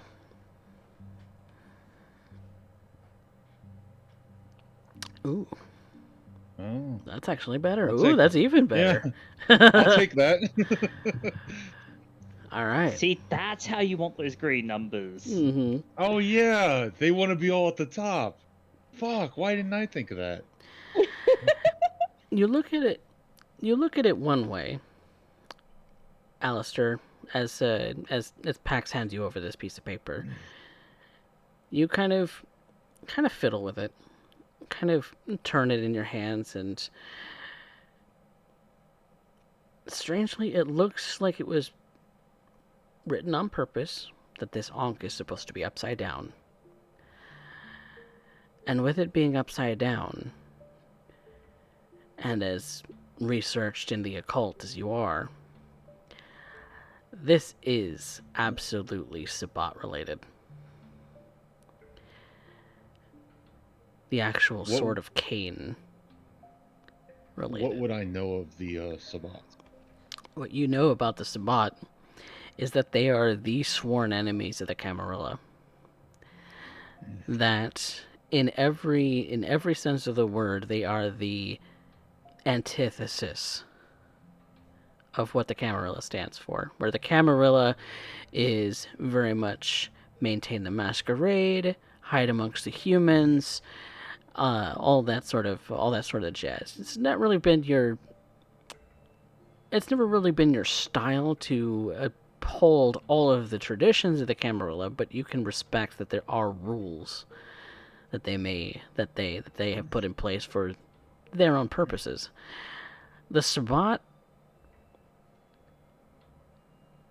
the Sabbat are essentially fuck the rules, fuck the masquerade. Humans are pigs, and we eat them, and are willing to go and make loud and clamorous war against the Camarilla to their own ends. Okay. They were prominent mostly in the 1990s at the highest point during the Sect War and early 2000s, but have since kind of boiled down to isolated groups. The most prominent that you would know of is that there was an overthrowing in Amarillo by the Sabbat of the Camarilla during the Sect War. Okay. And that's the last that anybody knows of what's happened to Amarillo as of yet. Theoretically, it is run by anarchs now. But with Dallas and Houston being the only real bastions of the Camarilla left in Texas, and San Antonio being the prominent anarch city and Austin in the middle. It's a wonder that Austin has stayed anarch as long as it has. Okay. You would also figure that it's actually very congruous with what La Muerta said about the war, about how the Sabbat see humans as livestock. Yep. Yeah. Exactly. And that the disgust at such a thing was written plain on her face. Yeah. La Muerta was definitely very disgusted by the Sabbat and the mention of them. Pax, represents this sort of cane. It is a symbol of the Sabbat, and I'll go into, maybe grabbing a book to underline and show a picture here or there, and underline everything you said and lay it out for Pax. They are, if the Camarilla is the light, they are the dark. They are like oil and water. They don't mix. They're in complete opposition. And when they get together, it's an explosive reaction. The Sabata do Two not care. sides of an extreme. Yeah, they do not care for rules. They do not care for the masquerade. They do not care for anything but their own machination. I think we need to keep an eye on our new friend. She's the one that gave me the symbol. Links to a safe house in 6th.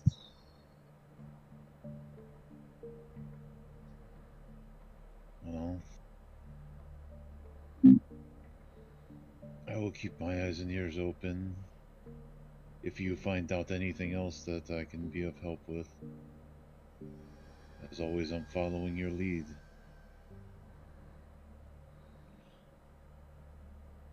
Farewell.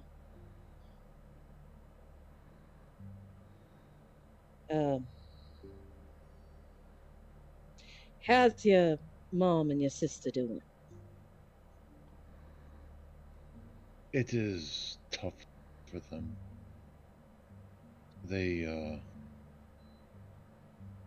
My mother simply wants to go home.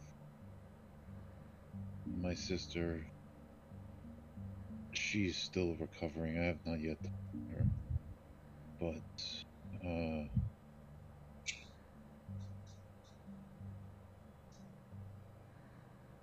Even when someone beats the ever living shit out of you, even when they tell you that they love you, sometimes it's still hard to let go. yes, even after everything that happened, I still don't know if I made the right choice. Only you can decide that, Alistair. It's easy to feel right in the moment. It's easy to let emotions get the better of you. I should have thought things more calmly, exhausted more avenues, been Not sure of. possible.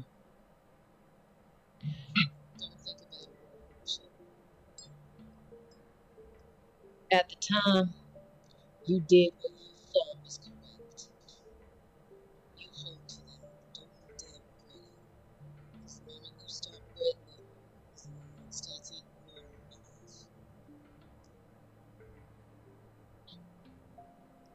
I will try. Don't let it eat you. It's as dangerous as that beast in your head.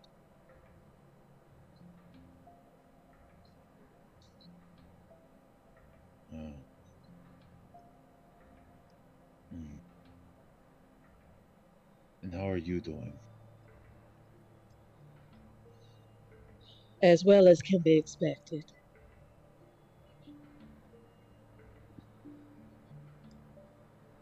That is understandable. But I can't keep them waiting any longer. No, we both wanna have stay things we must do. You want to stay here or you want to come with us?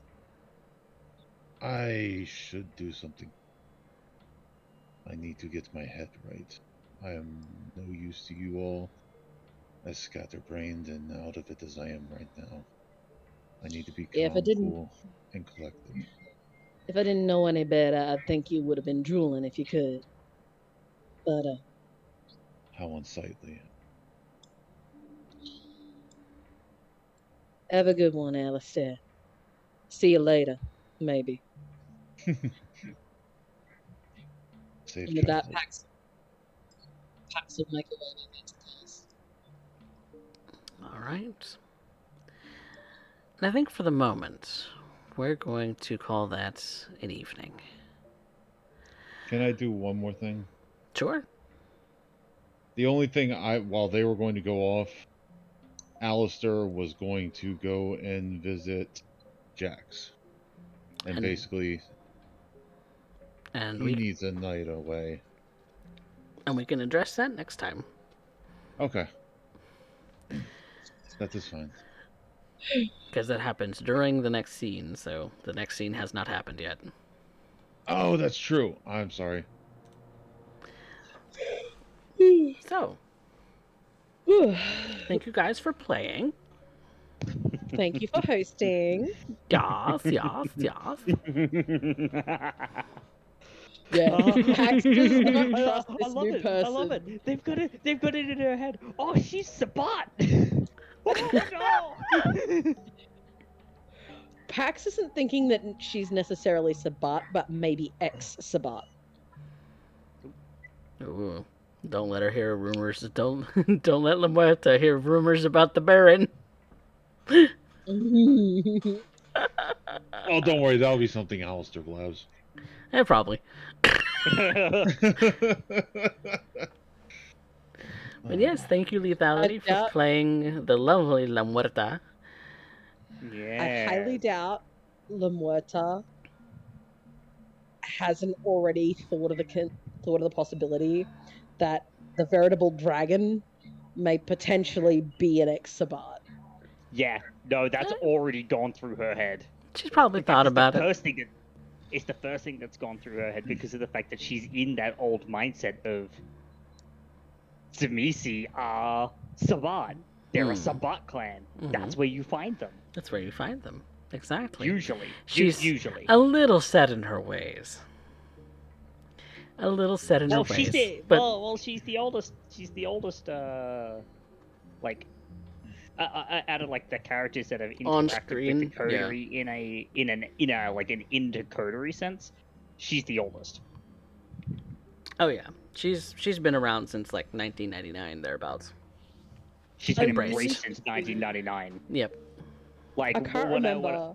When I said that she was when she was a kid, computers were like a super new thing. Like the home PC was a new thing. Oh yeah, she was born in the 80s. She was born in the 70s. Oh, cause 4th of the 4th, 74. Oh, I thought she was in her 20s. I guess she was in her 30s when she was embraced. No, she was 25. 99. 25. 74 to 99. Yeah, she's 25 when she was embraced. Okay. And she's 51 now. Yeah. This entire game, I've just been thinking because I can't remember as to whether Pax was actually the youngest in the group, because I think she might be. She might be. Yeah. She's the youngest she's lived. Only a year. She's only a year embraced. Mm-hmm. Yeah. Whereas Yvette's not too far behind, but Yvette's also been a ghoul for a long period of time before that too. And La Muerta is 23 years embraced. Mm-hmm. Jesus Christ. Yep. No, actually, this takes place in the year 2025, so she'd be 25 years. 26 years. 26 years embraced. Yeah. It is a little bit of a jump since for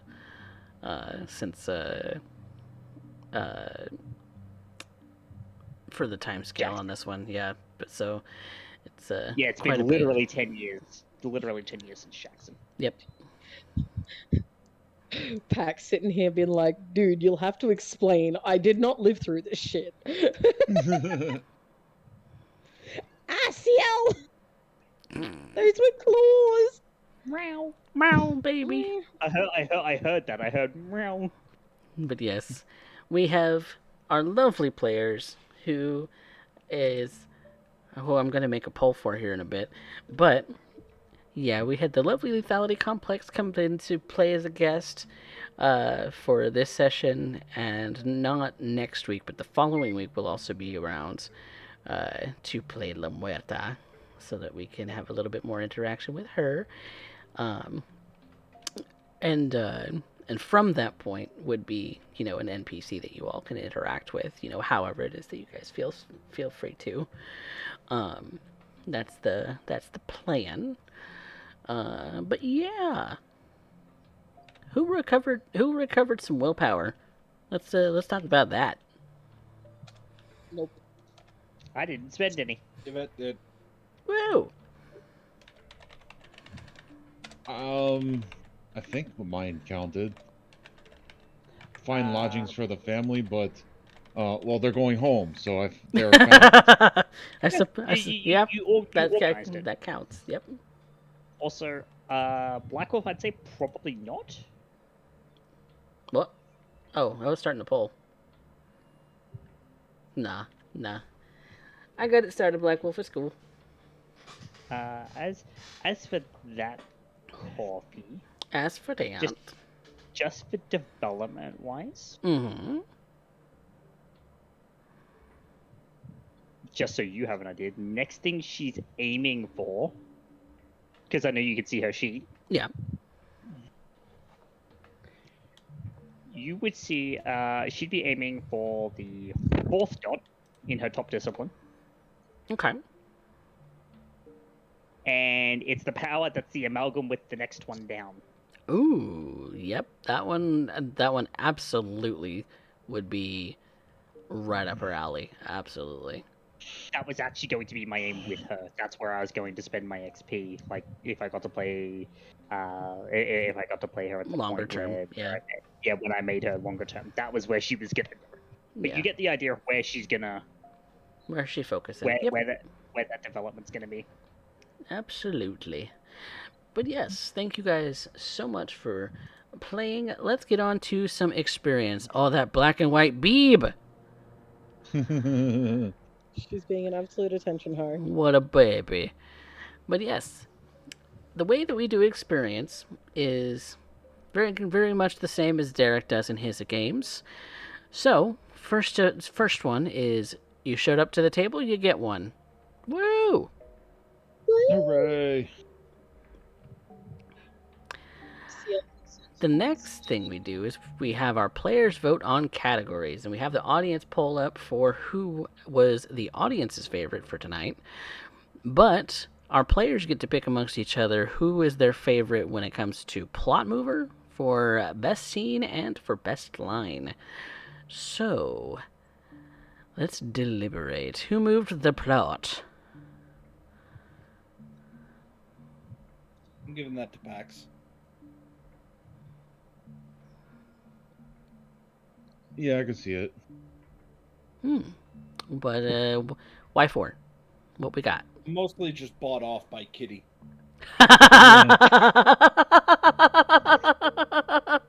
The black and white cat. Yells me so that apparently has bought my vote. I am correct. Yes. CL has corrupted you. Are we giving experience to the new player? No, fuck that guy. Nope. Yeah, fuck that guy. Okay, I will take it. All right. There you are. Who had our best scene?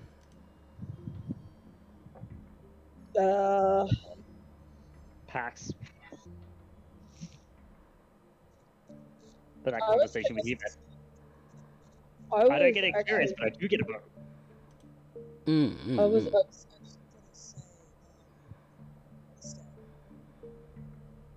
with his parents, with his mother. 1 vote Alistair, 1 vote Pax.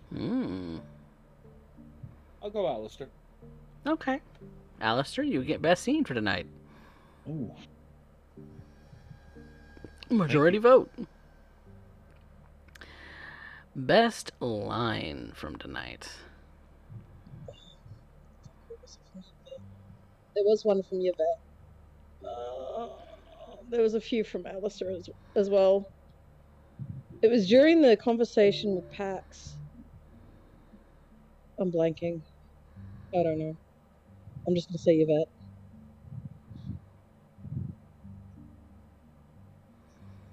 You're saying Yvette? I can't say the line.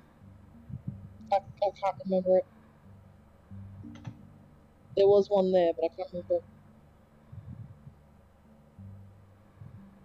Does anyone else have any contenders?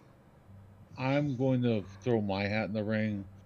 There was a couple of heavy lines with my mother, and then the Betty White one. Yeah, Betty White. Fucking Betty. Alistair. Yeah. Okay. Yep. All right, Alistair it is. Well, audience favorite thank poll you. is nearly over. Get your votes in, everybody, because I only see one each. Where are you, 14 people? Come on. Oh, they're sniping is what they're doing. They're sniping is what you're doing. I see you. I see you out there in the audience. CL, you are so heavy. Is she dead waiting on you? Yes. Basically. She's also like a 7-kilo cat, so Oh, goodness. 7 kilos. she's Jeez. a heavy bub. Baby. She's heavy. Yvette, you get our audience favorite for tonight. Uh-oh. They loved They you. tolerate you. They really, really tolerate you. Still trying to figure out why. Well, out of 5 votes, you got 3 of them, so we only had 5. It's because you shaved tonight. Hey, shaving makes look good, so I'll have you know. But yes, we have some lovely streamers amongst our cast. So, Derek, why don't you show for yourself? Well, not much to show for at this exact moment, as tomorrow we're going to end up continuing on with an illustration specifically focused on Monsieur Douglas and Yvette as celebration of his Spectre Deflector his time with us in the group. Yep. And is a commission that I'm really looking forward to end up doing. I'm also going to be here doing a bit more work on the side in that regard for something else coming up. I also end up doing commissions also here Tuesday and Wednesday at 7 o'clock Central Standard Time. So that's 3 days worth of art back to back to back. Especially the one that happens just before this stream.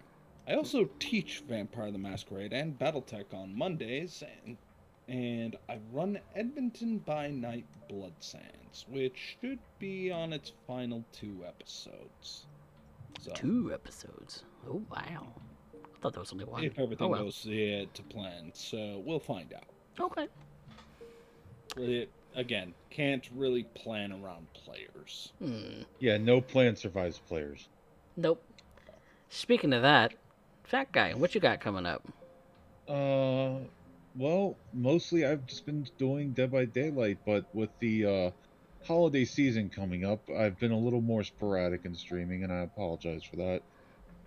It But happens. after the holiday season, I'm going to try to stick to a schedule of Monday, Wednesday, and Friday, streaming at 6 o'clock Eastern Standard Time, till I get tired or we raid into Derek. Oh, okay. Sounds good. Sounds good. Well, you all know where to find me. I am CoffeeCat Presents, and you all are lovely people. And so if you are not following here on Twitch, you should be. If you're not subscribed here on YouTube, you should be, because we put out episodes nearly every week, unless there's some way that we're canceling for some reason. But yeah, we definitely go live here on Twitch for Austin by Starlight, Wednesdays 10 p.m. Central Standard Time, and most of the time Rebirth is on Thursdays at 7 p.m. However, this week Rebirth is canceled due to many of my players not being able to make it. So we're going to be putting that off until next week. Probably got some holiday season stuff coming up that uh, we need to also kind of plan around as far as what the coming weeks are going to look like for both games, really. But so far as I know, we're going to be here next week for Austin for sure, and so definitely stay tuned in for that. And tomorrow I might do some kind of other stream if since Rebirth isn't going to be able to air tomorrow, so we'll do something different probably. Maybe an art stream, maybe a Pokemon stream. I don't know. We'll find out. Why not both? Porque los dos. Uh, I guess if I get tired of one, I'll just switch to the other. It's fine. But definitely be checking this out tomorrow. Probably be going live around the usual time that Rebirth would start, which would be 7 p.m. Central Time.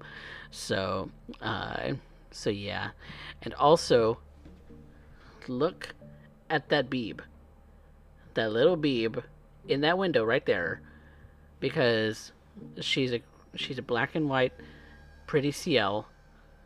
She's a banjo kitty. She is. And she's enjoying it way too much.